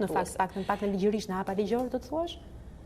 Nuk ndiqet. Domethënë është një, për mua reagimi i djeshëm ishte një reagim politik, një reagim force ndoshta. Reagim edhe force i Partisë Socialiste për të treguar që në rastet normale të funksionimit të institucioneve dhe gjykatës kushtetuese, presidenti Ilir Meta do të ishte dërguar në gjykatë kushtetuese për një aprovim për shkarkimin e tij. Edhe gjykata kushtetuese bën verifikimet e tij nëse përmbushën kriteret kushtetuese për shkarkimin apo jo të presidentit të Republikës. Shihej që reagimi i socialistëve dje ishte shumë i acaruar. Socialistëve u iku truri, siç thuhet, me veprimin e Metës edhe pse e prisnin. Në këtë këndvështrim dua të pyes, se presidenti e ka shitur këtë si një akt i babait të kombit, i një akt mbi palët, ndërkohë që efekti ishte si të hidhje benzinë zjarrit, pasi me njëherë mbas deklaratës Metës, situata u tensionua edhe 10 fish më fort nga ç'ishte herët në mëngjes dje. Si ta shpjegojmë këtë? Pse veprimet që Meta i propozon si paqësore në fakt shkaktojnë kaos edhe acarim të jashtëzakonshëm? Në fakt edhe pritej ky lloj acarimi, pasi Meta duhet ta dinte këtë. Meta duhet ta dinte që duke bërë këtë gjë do ta shkatronte klimën politike edhe më tutje se ç'është shkatruar deri tani. Kjo është pyetja që lind. Nëse do presupozojmë që ka një vendim të konsultuar të presidentit Ilir Meta, jo vetëm së brendshmi, por edhe së jashtme, për të arritur në këtë pikë. A është kjo një mundësi që i jepet kryeministrit Rama në vijim për të shqyrtuar gjithë opsionet që okej, mund të shtyhet të data e zgjedhjeve, po si mund të ulen palët në tavolinë është pyetja tjetër e madhe, sepse presidenti i Republikës e ka për detyrë kushtetuese që të caktoj një datë zgjedhjesh. Përtej parashikimeve të kushtetutës, përtej parashikimeve të ligjit. Reagimi socialistëve ishte normal. Reagimi i kryeministrit Rama, edhe nëse ka një pritshmëri pra të kjo që po themi, i tillë do të ishte për inerci, sepse kryeministri Rama nuk mund të dalë publikisht dhe të thotë po, unë e pranoj vendimin e presidentit Ilir Meta. Po, nga ana tjetër mund të mos ta nisë procedurën e shkarkimit direkt. Sepse kjo thotë jo, ai i dëmtenten, mbaroi.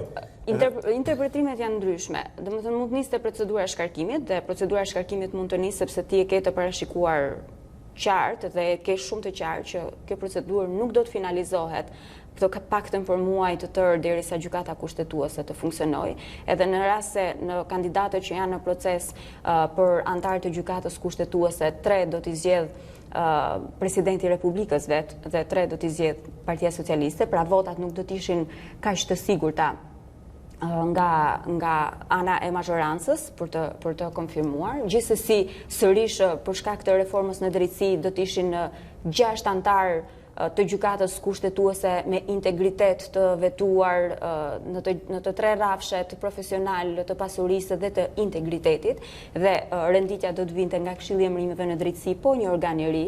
Pra, do të ishte një shqyrtim shumë i thelluar nëse presidenti i Republikës me anullimin e dekretit të datës së zgjedhjeve, gjë që e ka vendosur mbi precedent të së shkuarës, ka shkelur kushtetutin apo nuk ka shkelur kushtetutin. Partia Socialiste mbështetet në një vendim të gjykatës kushtetuese të qershorit të 2017-s, pasi u bujar nishani presidenti i Republikës dekretoi datën e zgjedhjeve dhe shtyu, sipas marrëveshjes politike Rama Basha, shtyu datën e zgjedhjeve me 25 qershor. Pati një ankimim në ato kohë nga Forca Rinia në gjykatën kushtetuese dhe gjykata kushtetuese nuk e mori në shqyrtim, pra nuk pati një seancë të shqyrtimit në themel të gjës, por kolegji përkatës në gjykatën kushtetuese e tha që një dekret të tillë e shqyrton gjykata administrative ose kolegji zgjedhor, pasi është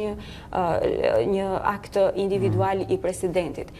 Megjithatë, ka një specifik tek ky argument ku mbështeten socialistët, sepse ankimimi është bërë për shkelje të kodit zgjedhor nga ana e presidentit të Republikës. Gjykata kushtetuese nuk shqyrton çështjet ligjore të shkeljes së ligjeve. Gjykata kushtetuese shqyrton çështjet kushtetuese, pra të shkeljes gjykatës, dhe e specifikon në vendimin e saj që kolegji ankimuesi nuk ka arritur të paraqesë argumentet të nivelit kushtetues lidhur me antikushtetueshmërinë e dekretit. Dhe në këtë rrafsh, gjykata kushtetuese nuk është investuar të shqyrtojë. Pra, edhe kjo është një gjë që lë shteg për interpretim mes juristëve lidhur nëse do ta hedh këtë hap Partia Socialiste, pra të shkojë në a është një çështje që mund ta shqyrtoj kolegji zgjedhor këtë? Duhet kemi një vendim KQZ-je në radhë të parë dhe kush ankimon vendimin e KQZ-s për ta çuar në kolegj zgjedhor. Dhe si i tillë çështja nuk kaloi për shqyrtim në trupën me 9 anëtar të gjykatës kushtetuese, por kolegji vendosi mos e marr.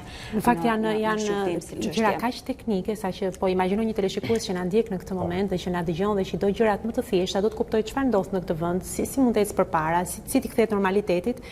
Dhe vërtet e ngarkojmë veten me kaq shumë gjëra të kësaj natyre që përpiqemi të kuptojmë, të shikojmë se ato filma xhalo që dinë se njerëzit më dalonin në rrugë, fqinte miq që më thoshin, "Ç'a mendon se do bëhet?" Ajo që thashë nuk e di fare se ç'a do bëhet. Unë nuk jam jurist, as kushtetutën nuk e njoh ato detaje që të mund të bëj një interpretim të saj, po do të kisha dashur që të mos kishim qenë në këtë pikë tani, do të kisha dashur të kishim qenë poshtë çadrës në plazh, duke pritur turistë të huaj. Megjithatë është një bazë përtej krizës, përtej gjithë situatës, është një bazë shumë e mirë reflektimi për të gjithë palët, nëse do duan të çojnë gjërat më tej.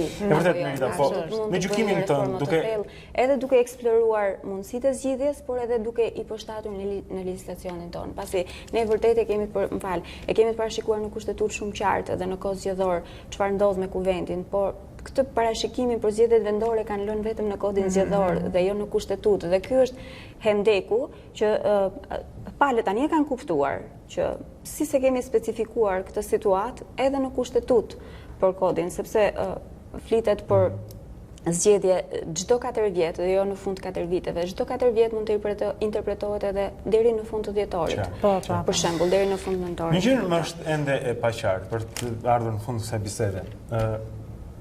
Ne do duhet që të votonim këtë muaj me ciklet, sepse ne kemi pushtetin, ne jemi populli, ne votojmë, ne zgjedhim Erion Velit apo kush janë ata që na përfaqësojnë si këtu në Tiranë, qytete të tjera. Kur do votojmë ne? Sepse ne nuk dim më nëse do Zoti Meta erdhi dje tha s'ka zgjedhje. Me dakursit palëve tha e la të hapur këtë datë. Edhe kur krijoi Meta bindjen që është koha e dur, kur votojnë shqiptarët? Dhe kush është individi që e përcakton këtë? Mbreti po e quajnë tash që thotë tani do të votohet dhe tani s'do të votohet. Ne kishim një reagim të kryetarit të opozitës zotit Basha që zgjedhjet të paktën gjatë verës nuk do të ketë. Kishte një shprehje 30 qershor 30 korrik. Po zgjedhjet janë një drejtë. Ne kemi një sezon tjetër që kur është vendosur në kushtetutë që nuk i kemi eksploruar asnjëherë të zgjedhjeve, që është ai i vjeshtës. Dhe nëse ky është opsioni që është folur që në kryet e herës, që zgjedhjet mund të bëhen në vjesht, presidenti i Republikës mund të dekretojë një datë, por sigurisht duhet ta caktojë një datë. Presidenti i Republikës për ta caktuar atë datë. Presidenti ndoshta ka 2 ditë kohë që ta zgjidhë datën. Nëse palët do të jenë të angazhuara për të gjetur një zgjidhje, nëse presioni ndërkombëtar, presioni gjerman deri tani, sepse Shtetet Bashkuara të Amerikës janë shprehur që për 30 qershorin ditën që zoti Meta. Edhe pas deklaratës së Metës amerikanët këmbgulin zgjedhjet në 30 qershor, se kjo është më rëndësishme duke parë peshën e tyre po. Lajçak dhe Komisioni Evropian përmes Maja Koçiançiç janë treguar të kujdesshëm të mos përmendin presidentin e Republikës, janë treguar të kujdesshëm, kjo është çështje e brendshme dhe legjislacionit vendas, kush ka argumenta kushtetues më të fortë dhe nuk e kanë përmendur 30 qershorin. Amerikanët e kisha fjalë. Jo, e kisha marrë, kurse amerikanët nuk janë ndjeni të një deklarate. Sipas raportimit tonë më herët këtu në takimin që kam pasur me kryeministrin. Me ambasadorët është përmendur 30 qershori si data e zgjedhjeve e cila duhet të ndodhi. Nga sa kuptohet nga amerikanët, ata e quajnë një situatë që Matthew Palmer e ka thënë mënyrë taksative kur ishte në Tiranë. Sipas amerikanëve, shpreha e popullit tonë që mesa duket e kanë ata që thonë është budallajt hapi rrugë dhe ata thonë që nëse ky është një veprim antidemokratik, djegja e mandateve është antidemokratike, protestat e dhunshme janë antidemokratike, mos mbajtja e zgjedhjeve do të ishte gjithashtu antidemokratike. Amerikanët shikojnë gjithçka kokë poshtë nga sa prezantohet paktën nga po themi mbështetësit e opozitës. Absolutisht. Amerikanët janë investuar shumë për drejtësinë në Shqipëri.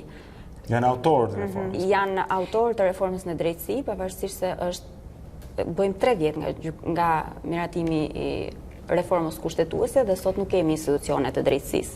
Dhe drejtësia e munguar është atë flasim për një vend, çfarë janë themelor janë drejtësia dhe zgjedhjet. Nëse nuk janë drejtësia dhe zgjedhjet, vendi nuk është demokratik. jemi edhe një hap, bëjmë hapa mbrapa, kthehemi, ndërkombëtarëve ju intereson stabiliteti dhe sigurisht sepse kanë edhe interesat e tyre strategjike për vendin ton dhe për situatën ton. Ajo çfarë qytetarët presin, drejtësi dhe vota e tyre të vlej. Drejtësi s'ka, zgjedhje nuk ka. Drejtësi dhe vota e tyre të vlej.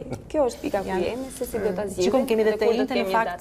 Shikojmë se do shkojë edhe Entja apo jo dita kur do të mlitet edhe seanca parlamentare, se kemi reagim të opozitës. Entja është një reagim me debat. Parashikon ndonjë reagim të opozitës atë? Opozita ka interesantja e opozitës dje ishte që nuk caktoi një datë për protestë kombëtare, ka vendosur krijimin e disa strukturave të posaçme në rrethe për mbrojtjen e demokracisë siç shprehet ajo, pra mund të ketë mini protesta, reagime në rrethe kur ka fushata zgjedhore. Ndërkohë që opozita në kuvend ka kërkuar, ka vënë një kusht. Janë gati ta shkarkojnë metën nëse bëhen ndryshimet e kodit zgjedhor. Atëherë, dhe majoranca është shprehur që ndryshimet për sistemin zgjedhor nuk preken në këtë periudhë. Asnjë ndryshim i reformës zgjedhore nuk do të ndodhte për zgjedhjet vendore të 3 qershorit, sepse nuk ka fare kohë. Nëse ndodh, atëherë duhet ta miratoj tani. Do të futen të gjitha, do të bëhen amendamentet për sistemin zgjedhor nga e para, është një procedurë shumë e gjatë. Që kjo të ndodhë të ejnëten, apo javën që vjen, apo deri me... Po, socialistë mondiale, diçka... Sigurisht, do të na kujtonte mënyrën se si u ndryshua harta territoriale, ku në minutat, do të thënë në ditët e fundit, PDI-ja u përfshi në qeveri, kaloi nga opozita në qeveri, dhe u rikrijuan disa bashki që favorizonin PDI-un, pra zona Peqini, Rogozhina dhe vetë njësitë të tjera vendore, duke krijuar një hartë territoriale, jo ajo që u parashikua, po ndryshime të momentit të interesave të momentit për të shpëtuar një situatë të caktuar. Gjithsesi, duhen 34 apo 35 vota për të hapur procedurën për shkarkimin? Jo, si për të hapur procedurën duket. Për firmat. 28 besoj. 28. Pra të shikojmë se si do shkojë, sepse ndërkohë që dje majoranca ka filluar të mbledhë ato të paktën komisionin e ligjeve. Këto votat janë të sigurta për të mbledhur. Nuk diskutohet. Okej, mirë, bëm një analizë të plotë në fakt të kësaj situate që përpiqemi të kuptojmë se si do të shkojë, gjithsesi do t'ju mbajmë të informuar, por ndërkohë shkëputemi për pak dhe më pas vazhdojmë me programin ton, kemi ende për t'ju serviruar. Kalendari tani dhe kthehemi shpejt. Thank you. 1184 para erës së re, Troja shkatërrohet dhe digjet. Historia e kësaj lufte është transmetuar përmes shumë veprave letrare, kryesisht Iliadës së Homerit. Iliada ka të bëjë me vitin e fundit të rrethimit të Trojës. Me kalimin e shekujve, ngjarja u shndrrua në mit dhe deri në mesin e shekullit të 19, lufta dhe qyteti Trojës besoheshin gjërësisht të ishin fantazi. 1580, Juan de Garay themelon Buenos Airesin. 1788, eksploruesi rus Kerazim Ismailov arri në Alaska duke shënuar krijimin e kolonive ruse të Amerikës në Alaskë. 1903, një grup oficerësh serb sulmojnë pallatin mbretëror në Beograd, duke vrarë mbretin Aleksandar Obrenović dhe gruan e tij, mbretëreshën Draga. 1935, në Alpine, New Jersey, shpikësi Edwin Armstrong kryen demonstrimin e parë publik të transmetimit radiofonik FM në Shtetet e Bashkuara. 1970, Anna Hayes dhe Elizabeth Hoisington marrin zyrtarisht detyrën duke u bërë generalet e para femra në Ushtrinë Amerikane. 1987, Margaret Thatcher udhëheq Partinë Konservatore drejtfitore së tretë radhazi në zgjedhjet e përgjithshme të Britanisë së Madhe. 1998, më tepër se 1 milion njerëz në Sudan përballen me urinë, gjë kjo që nxit Kombet e Bashkuara të shpallin katastrofë në rajon. 2002, Antonio Santi Giuseppe Meuzzi njihet si shpikësi i parë i telefonit nga ana e Kongresit të Shteteve të Bashkuara. Antonio, emigrant italian, ishte shpikës dhe mik dhe bashkëpunëtor i Giuseppe Garibaldit. Meuzzi kishte vendosur një lidhje elektromagnetike komunikimi me zë midis shtëpisë dhe laboratorit të tij. 2004, zhvillohet funerali shtetëror për ish-presidentin amerikan Ronald Reagan në Washington. 2008, u miratua himni i Kosovës. Ripam dhe njërë pra ngjarjet e kësaj date në histori, por i kthehemi tani në ditët e sotme për të parë se çfarë ka interesante në rrjetet sociale dhe aq më tepër pas një dite të ngarkuar me ngjarje politike, besoj që Erioni do të na serviri shumë me njëherë me foton që goditi. Foton që goditi, por meqense ishim tek rubrika e kalendarit, le të them që sot apo dje ishte 10 vjetori i vizitës së George Bushit në Shqipëri. Një datë historike kjo që ish kryeministri Sali Berisha ka dashur ta reklamojë edhe në profilin e tij në Facebook, por do i rikthehemi ngjarjes. Kjo foto tregon më shumë se çdo gjë tjetër, shoqëruar gjithashtu me sloganin që vetë presidenti ka dashur t'i shkojë asaj paralel. Kushtetuta do të mbrohet deri në fund me qetësi dhe shqiptari, ishte ky reagimi i vetëm zyrtari i presidentit pas shumë themnajave që u thanë gjatë ditës së dieshme, gjithashtu pas shumë postimeve që u bën në rrjetet sociale ku tek tuk edhe anatemoni rolin e presidentit, tek tuk edhe e sulmonin atë për një veprim që ndoshta nuk ishte i drejtë, nga ana tjetër pati edhe nga ata që e përkranin dhe u egzaltuan për atë fjalim të gjatë që mbajti gjatë ditës së dieshme që na ndërpreu dhe programi gati. E vërtetë ishte përparësi. Por meqense do mbetemi te pjesa e presidentit, ngjarjet ju i thatë dhe unë nuk do ndalem shumë tek ato çka u thanë edhe me meritën gjatë minutave të mëparshme, por do ndalem specifikisht tek shumë pak gjëra dhe reagime nga ana e të dy palëve. Elisa Spiropalli, për shembull, ministre e shtetit për komunikimet, ka thënë ndër të tjera se Ilir Meta ka vërtet hallin e shpërthimit të dhunës dhe konfliktit civil në Shqipëri.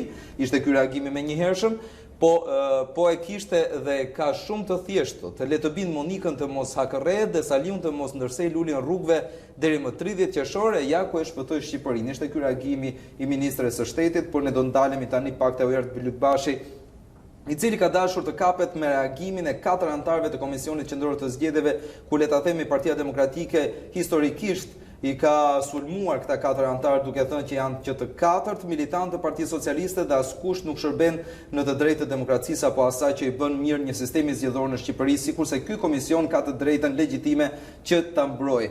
Dhe ndër të tjera, ai thotë që Edi Rama i dha urdhër sot komandës qendrore zgjedhore të dalë nga gazerma dhe të pushtojë presidencën. Mbledhja e KQZ, thotë ai, që konstatonte pavlefshmërinë e dekretit të presidentit ishte një nulitet lapidar dhe gajasës në pamje të parë, por po aq rrezikshëm, po të ndalemi pak e të mendojmë. Më kujtoi një mbledhje të Komisionit Qendror të Votimit në zgjedhjet e 2001-shit, që mori vendime shumicë votash të mos batonte kodin zgjedhor dhe vendimet e Komisionit Qendror të Zgjedhjeve.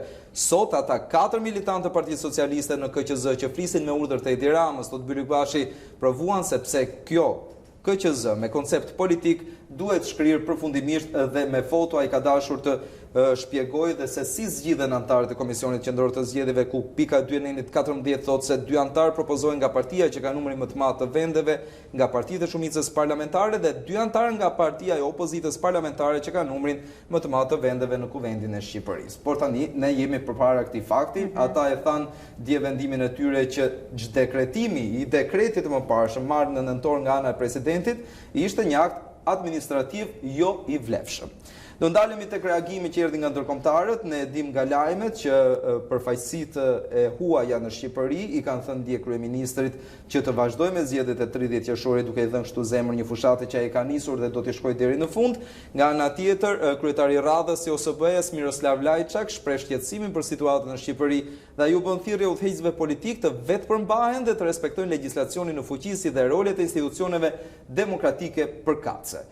Do lëm pas këtë pjesën këtu, do ndalemi tani tek një shkrim i cili gjatë ditës së dieshme ka qenë The Guardian e Mbretërisë së Bashkuar, kundër të tjera është ndalur tek kryeministri roli i tij dhe lufta e madhe që po bën Shqipëria për të aderuar në Bashkimin Evropian, ndër të tjera ndalet edhe tek një historik i jetës së kryeministrit, i cili në titullin kryesor të këtij artikulli thuhet se historia është mallkimi më i madh i këtij vendi, ku sikurse thotë vetë edhe kryeministri për gazetën ndër të tjera, thotë në qoftë se duket thotë sepse që ne jemi të mallkuar, sepse kur Europa ishte e mirë, ne ishim të këqinjt. Tani që ne po bëhemi më të mirë, Bashkimi Evropian po futet në shqetësime duke u përfshirë këtu tek çështja e Brexit dhe trazirat e shumta që po e bëjnë këtë Europë të jetë jo më stabile, jo e qëndrueshme krahasuar me ëndrrën e madhe të shqiptarëve për të bërë pjesë të asaj. Ndër të tjera, ai pranon që Shqipëria ende ka probleme me korrupsionin dhe krimin, por gjithashtu qeveria e tij po merr hapa real për të luftuar ata dhe do që të bashkohet Bashkimit Evropian për ta ndihmuar në këtë kaos që Shqipëria ka marrë. Sikurse thot kryeministri, i gjithë sistemi juridik është tani futur në një proces vettingu, i cili pritet që bashkë me Bashkimin Evropian të ecin përpara. Do ta mbyllim këtë gjë. Ky shkrim është publikuar edhe në profilin zyrtar të ish kryeministrit Sali Berisha, por do ndalemi tek një foto që tregon Tiranën e dieshme, me ato pakre shkëputur nga ulona mi. Jo, ishte vërtet një pamje shumë e bukur, ndërkohë që kthehesha nga palestra dhe pikërisht tek piramida, ishte një qiell fantastik, sikur vërtet po merrte zjarr. Shko, duket e godina jonë atje. Po pra, është dhe godina atje. Ne jemi këtu. Vërtet pamje shumë bukur që vetëm janë fragment sekonde, por që gjithsesi janë aty. Faleminderit ju që e ka. Faleminderit ju që e solli. Prezantuese shumë e mirë dhe fotografe. Jo, është merita e personit që ka fotografuar në fakt, por që gjithsesi. Dakor. Atëherë, zotëri e zotërinj, kaq më rion dushim këtu për rrjetet sociale, ne do të kthehemi shumë shpejt në program, do të kemi zonën Basilika Hysi, ajo është në Komisionin e Energjive dhe do ta pyesim se çfarë planesh kanë konkretisht socialistët tani e mbrapa lidhur me situatën që u krijua dje me presidentin Metro. Pas pak.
Sërish së bashku tani në minutat e fundit e emisionit ton për të ngelur ende tek situata politike në vend, për të përpjekur të kuptojmë diçka më shumë si përherë, dhe këtë radhë kemi nga Partia Socialiste zonjën Basilika Hysi, e cila është me ne, themi mirëmëngjes, faleminderit. Edhe pse një situatë mjaft të ngarkuar besoj, por që gjithsesi në përpjekje për të kuptuar, siç tham, se çfarë po ndodh në vend. Pam presidentin që anulloi pra datën e zgjedhjeve. Në raste të tjera kemi parë që sa herë që vjen një anullim një date zgjedhjesh, gjithmonë vjen dhe propozimi një date tjetër. Të paktën mendoni që do të ishte nevojshme kjo ndoshta për të qetësuar deri diku edhe situatën që po krijohet? Në historinë e zgjedhjeve në Shqipëri ka pasur raste të shtyrjes së zgjedhjeve, por nuk kanë ardhur nga presidenti i Republikës, por kanë qenë rezultati një marrëveshje midis forcave politike e para. Dhe e dyta, periudha e zhvillimit të zgjedhjeve, data e re, është brenda periudhës së përcaktuar nga kushtetuta. Në rastin konkret, shtyrja e zgjedhjeve pa fat është bërë nga presidenti i Republikës pa u kërkuar nga partitë politike, pra nuk ka një nga subjektet zgjedhore një marrëveshje, dhe e dyta ka përcyer çdo afat kushtetues, duke krijuar një precedent i cili është shumë i rrezikshëm dhe i pa parashikuar dhe i pa ndodhur në praktikën jo vetëm të Shqipërisë, por dhe vendeve të tjera. Hysi, pse është shumë i rrezikshëm? Nëse ata që na dëgjojnë, ç'është rrezik ka? Ne do bëjmë më vonë, do bëjmë në vjesht. Po e marrim në shumë këndvështrime. E para mbi gjitha është shkelja e kushtetutës. Nëse lexojmë të gjithë argumentat e cila nuk ka argumenta kushtetues, janë argumenta politik dhe nuk ka asnjë bazë ligjore. E dyta, duke cënuar kushtetutën, krijohet një precedent i rrezikshëm që sa herë që një forcë politike nuk dëshiron, nuk pëlqen mazhorancën ose partinë që është në pushtet ose që qeveris, të përdor këtë lloj mekanizmi që është përdor këtë radhë dhe në Shqipëri të humbasi rolin zgjedhjet. Ne jemi në një sistem demokratik ku është një drejtë kushtetuese, e drejta e njerëzve për të votuar dhe e drejta për të zgjedhur. Mos harrojmë që nëpërmjet këtij çdekretimi, në fakt çdekretimi nuk njihet në konceptin e kushtetutës dhe kjo është një shkelje, është një precedent shumë i rrezikshëm, i mohohet e drejta shtetasve për të votuar dhe për të zgjedhur. E dyta është janë 42 parti të regjistruara. Pra 42 subjekteve zgjedhori është mohuar e drejta të garojnë me datën 30 qershor. Nga ana tjetër, mos harrojmë që ne votojmë për organet e qeverisjes vendore. Dhe organet e qeverisjes vendore janë ato që menaxhojnë jetën tonë përditshme. Shumica e problemeve ose kontakteve të gjithë ne si qytetar i kemi me organet e qeverisjes vendore. Mandati i tyre përfundon në një kohë të caktuar, ndërkohë që shtyrja e zgjedhjeve pa një afat bën që këto organe në një ditë të paralizohen. Të paralizohen dhe mos harrojmë që në këshillat bashkiak ofrojnë marrin vendime shumë të rëndësishme që kanë bënë me jetën e përditshme të qytetarët. Duke filluar nga shërbimi urban, siguria, nga emergjencat, nga ndihma ekonomike, nga ofrimi shërbimeve në nivel vendor. Mos harro që administrata që ofron shërbime në kopshte, çerdhe dhe shkolla është pjesë e administratës vendore. Dhe të gjitha këto shkojnë drejt një paralize. Nga ana tjetër, ne krijojmë një precedent shumë të rrezikshëm dhe e them dhe këtë të rrezikshëm sepse i jep mundësi qoftë dhe një forcë politike që është në qeveri që nuk do të lërë pushtetin dhe thotë se mos të ri dhe unë për vitet të zgjas mandatin sa të duar, nuk jam dakord me datën e zgjedhjeve, i kërkon presidentit të dekretoj, të bëj këtë veprim që ashtu sikur se e thash dhe pak më parë nuk është një veprim kushtetues, dhe në këtë kuadër të kalojmë në një sistem që nuk është demokratik, por një sistem diktatorial ku sundon një forcë e caktuar politike. Nga ana tjetër, mos të harrojmë që në këtë periudhë argumentat e sjella për të shtyr palët, për të dialoguar, janë argumentat të cilat nuk i japin mundësi partisë të opozitës që është në rrugë dhe që ka ushtruar dhunë për të bërë këtë dialog. Mos harro që të gjitha institucionet që lidhen me procesin zgjedhor kanë filluar punën, jemi vetëm 19 ditë para zgjedhjeve të 30 qershorit, janë marrë vendime të rëndësishme të Komisionit Qendror të Zgjedhjeve, kandidatët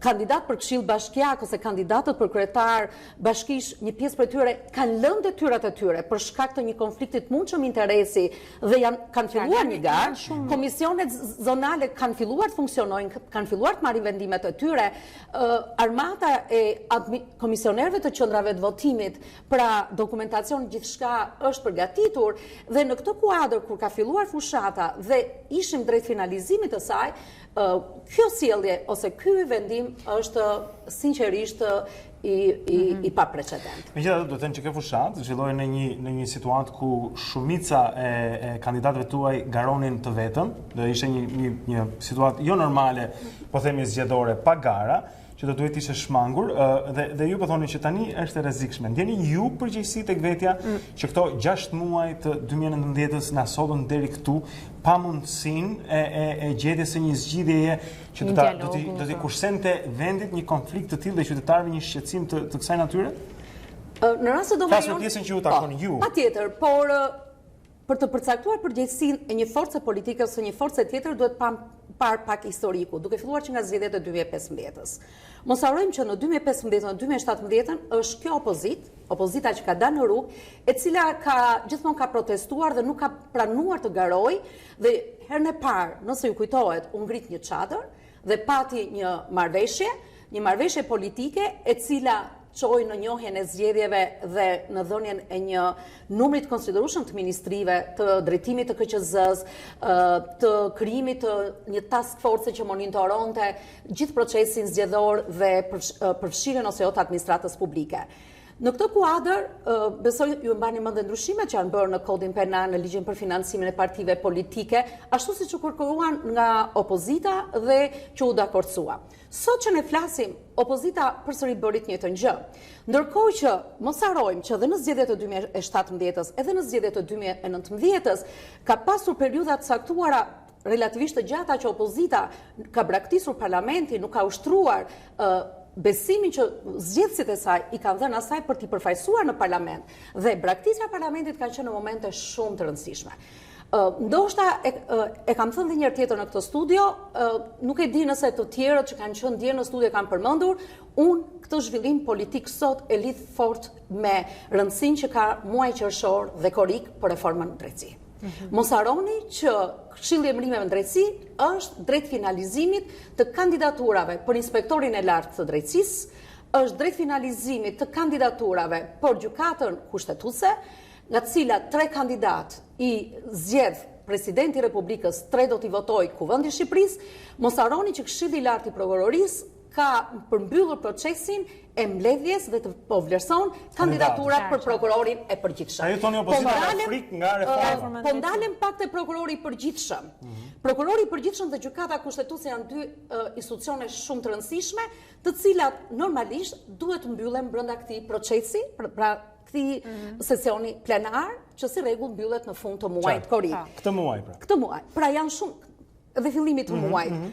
Pra jemi drejt finalizimit ose të spakut kandidatura që kanë kaluar vetingun, po plotësojnë gradualisht numrin për fillimin e spakut. Dhe në gjithë të periudhë, besoj që mazhoranca ka treguar përgjegjësinë e saj politike, ka qenë në parlament dhe në momentet shumë të rëndësishme, kur opozita ka bojkotuar dhe ka krijuar bariera për fillimin e zbatimit të reformës drejtësisë, për rinisjen e saj atëherë kur ajo u stopua për shkak të veprimeve që bëri opozita nuk e ka treguar këtë vullnet. Shumë herë më pyesin pse vetëm mazhoranca nuk ka frikë nga reforma në drejtësi dhe opozita ka, padyshim. Të gjithë njerëzit që kanë probleme me ligjin kanë frikë. Nuk ka rëndësi janë përbindjet politike. Por unë sot shoh të bërë bashkë botën e krimit, gjyqtarë dhe prokurorë të korruptuar dhe politikanë të korruptuar, të cilët në një mënyrë ose një tjetër po krijojnë bariera për të zhbërë reformën në drejtësi, për të zhbërë dhe për të rikthyer ndryshimeve kushtetuese. Asaj reforme, nëse ju kujtohet, më fal, Paulona, mori 140 vota në mbrëmjen e 21 për 22 korrik me pahir. Dhe besoj të gjithë kemi pasur shqetësimin që ato vota që ose ngritja e atij kartoni me pahir do krijonte probleme dhe ja ku u krijuan. Dialogun e kemi kërkuar vazhdimisht. Dhe themi nuk ndjejmë përgjegjësi në kuptimin që i shtrirë gjithmonë dora dhe kemi thënë hajde të diskutojmë. Por kur thuhet për dialog, nuk mund thuash do dialogoj me Partinë Socialiste pa Edi Rama. Edi Rama është kryetari i partisë, automatikisht kryetari i partisë është kryeministër.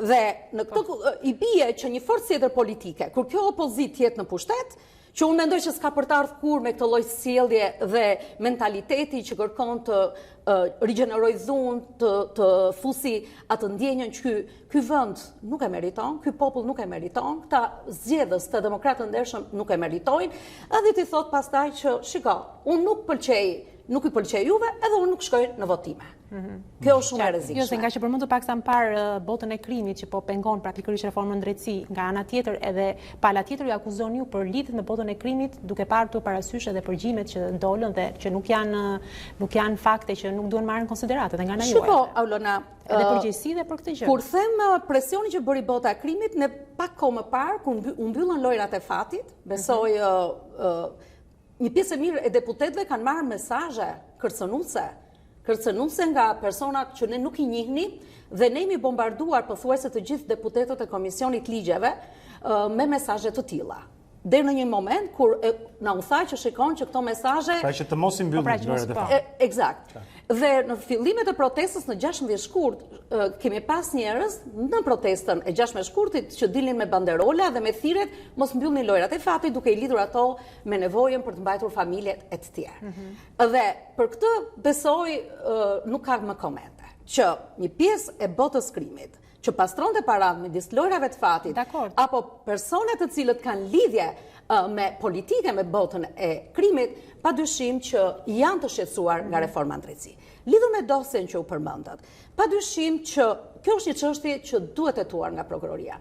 Asnjëherë nuk kemi thënë që s'duhet hetuar, madje prokuroria është me vonesë, duhet ta kishte hetuar. Po nga ana tjetër, nuk mund të vazhdojmë të prishim procese penale që kanë sensibilitet publik dhe politik, duke publikuar në media ato që quhen sekrete hetimore.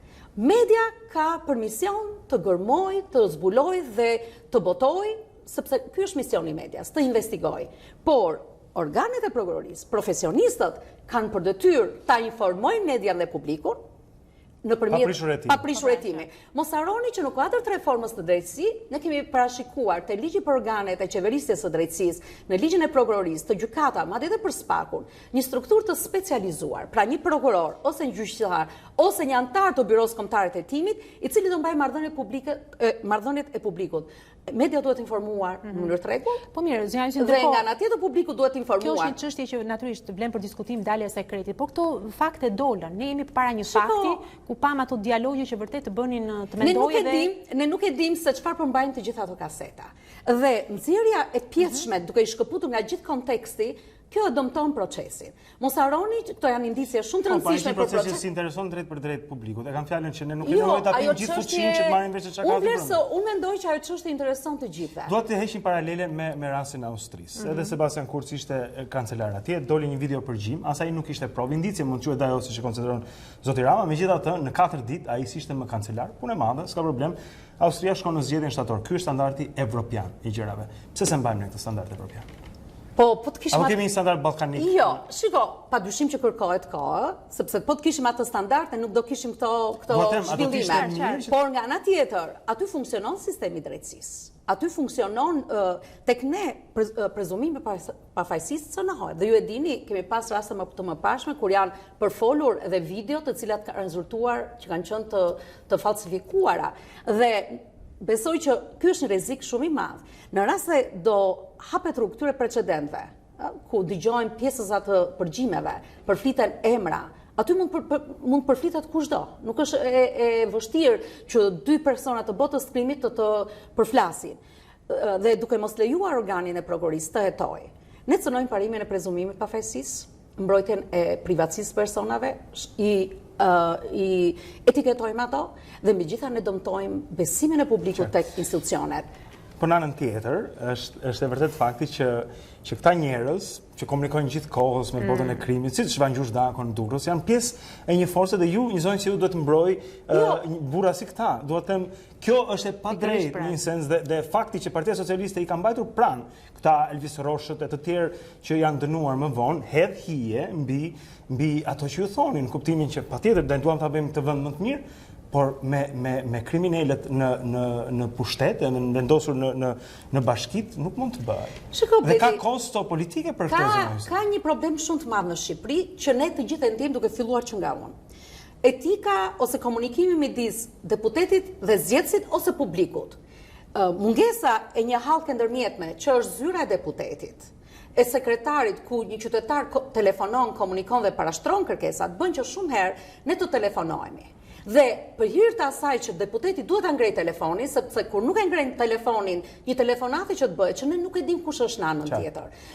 Shpesh unë në përgjithësi përgjigjem gjithë telefonatave. Pra ju po thoni që edhe ju mund keni folur me persona jo të këndshëm. Unë i përgjigjem çdo telefonat. Tashmë me këto gjëra që po shohim, kemi filluar të shmangemi dhe ezitojmë ta ngrej telefonin apo jo. Jo të gjitha numrat janë të ruajtura. Megjithatë aty bëshin pazare zonja Vasilika dhe nuk besoj që edhe ju nëse do të kishit një telefonat të tillë do të kishte një dialog të kësaj natyre për këtë amësinë. Ne kemi një problem të madh që duhet të shikojmë që nga statusi i deputetit, mënyra e trajtimit deputetit dhe marrëdhëniet e deputetit me zgjedhësit. Duhet të shikojmë zanafillën.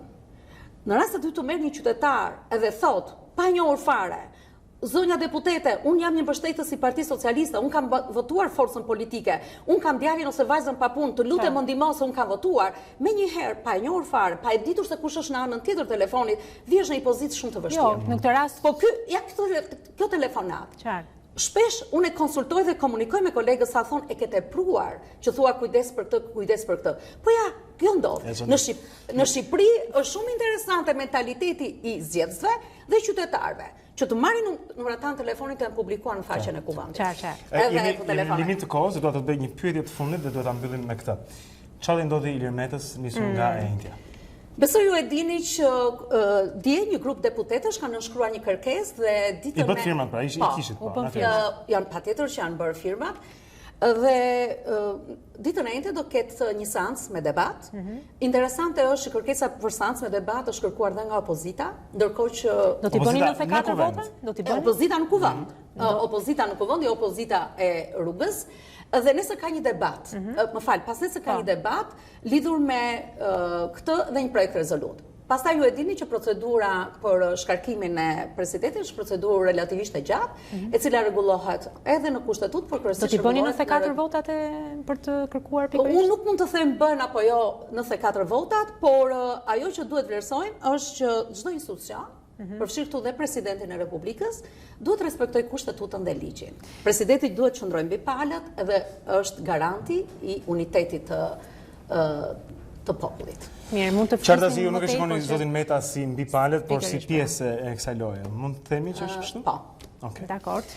Zona Zotrin, Vasilika hysi pra nga Partia Socialiste për të folur sot mbi këtë situatë politike dhe mbi hapat që do të ndërmarrë Kuvendi i Shqipërisë për shkarkimin e presidentit, siç është premtuar. Votat janë mbledhur tani të 8-ën. Zona Hysi na thotë do të ketë një seancë. Kjo mbyll programin ton për ditën e sotme. Ne ju urojmë një vazhdim dite të këndshëm nga unë Blendi dhe nga Olona. Po, natyrisht keni mundësi të ndiqni edhe ditarin mbas pak për të vazhduar të qëndruar të informuar. Ne do të takojmë nesër në orën 7 në ditën e mbarë.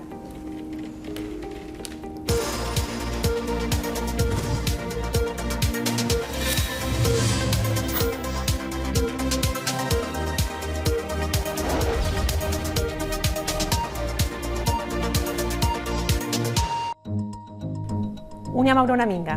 Dhe unë jam Blendi Sale. Për të parë të gjitha videot e emisionit ton, klikoni subscribe. Regjistroni.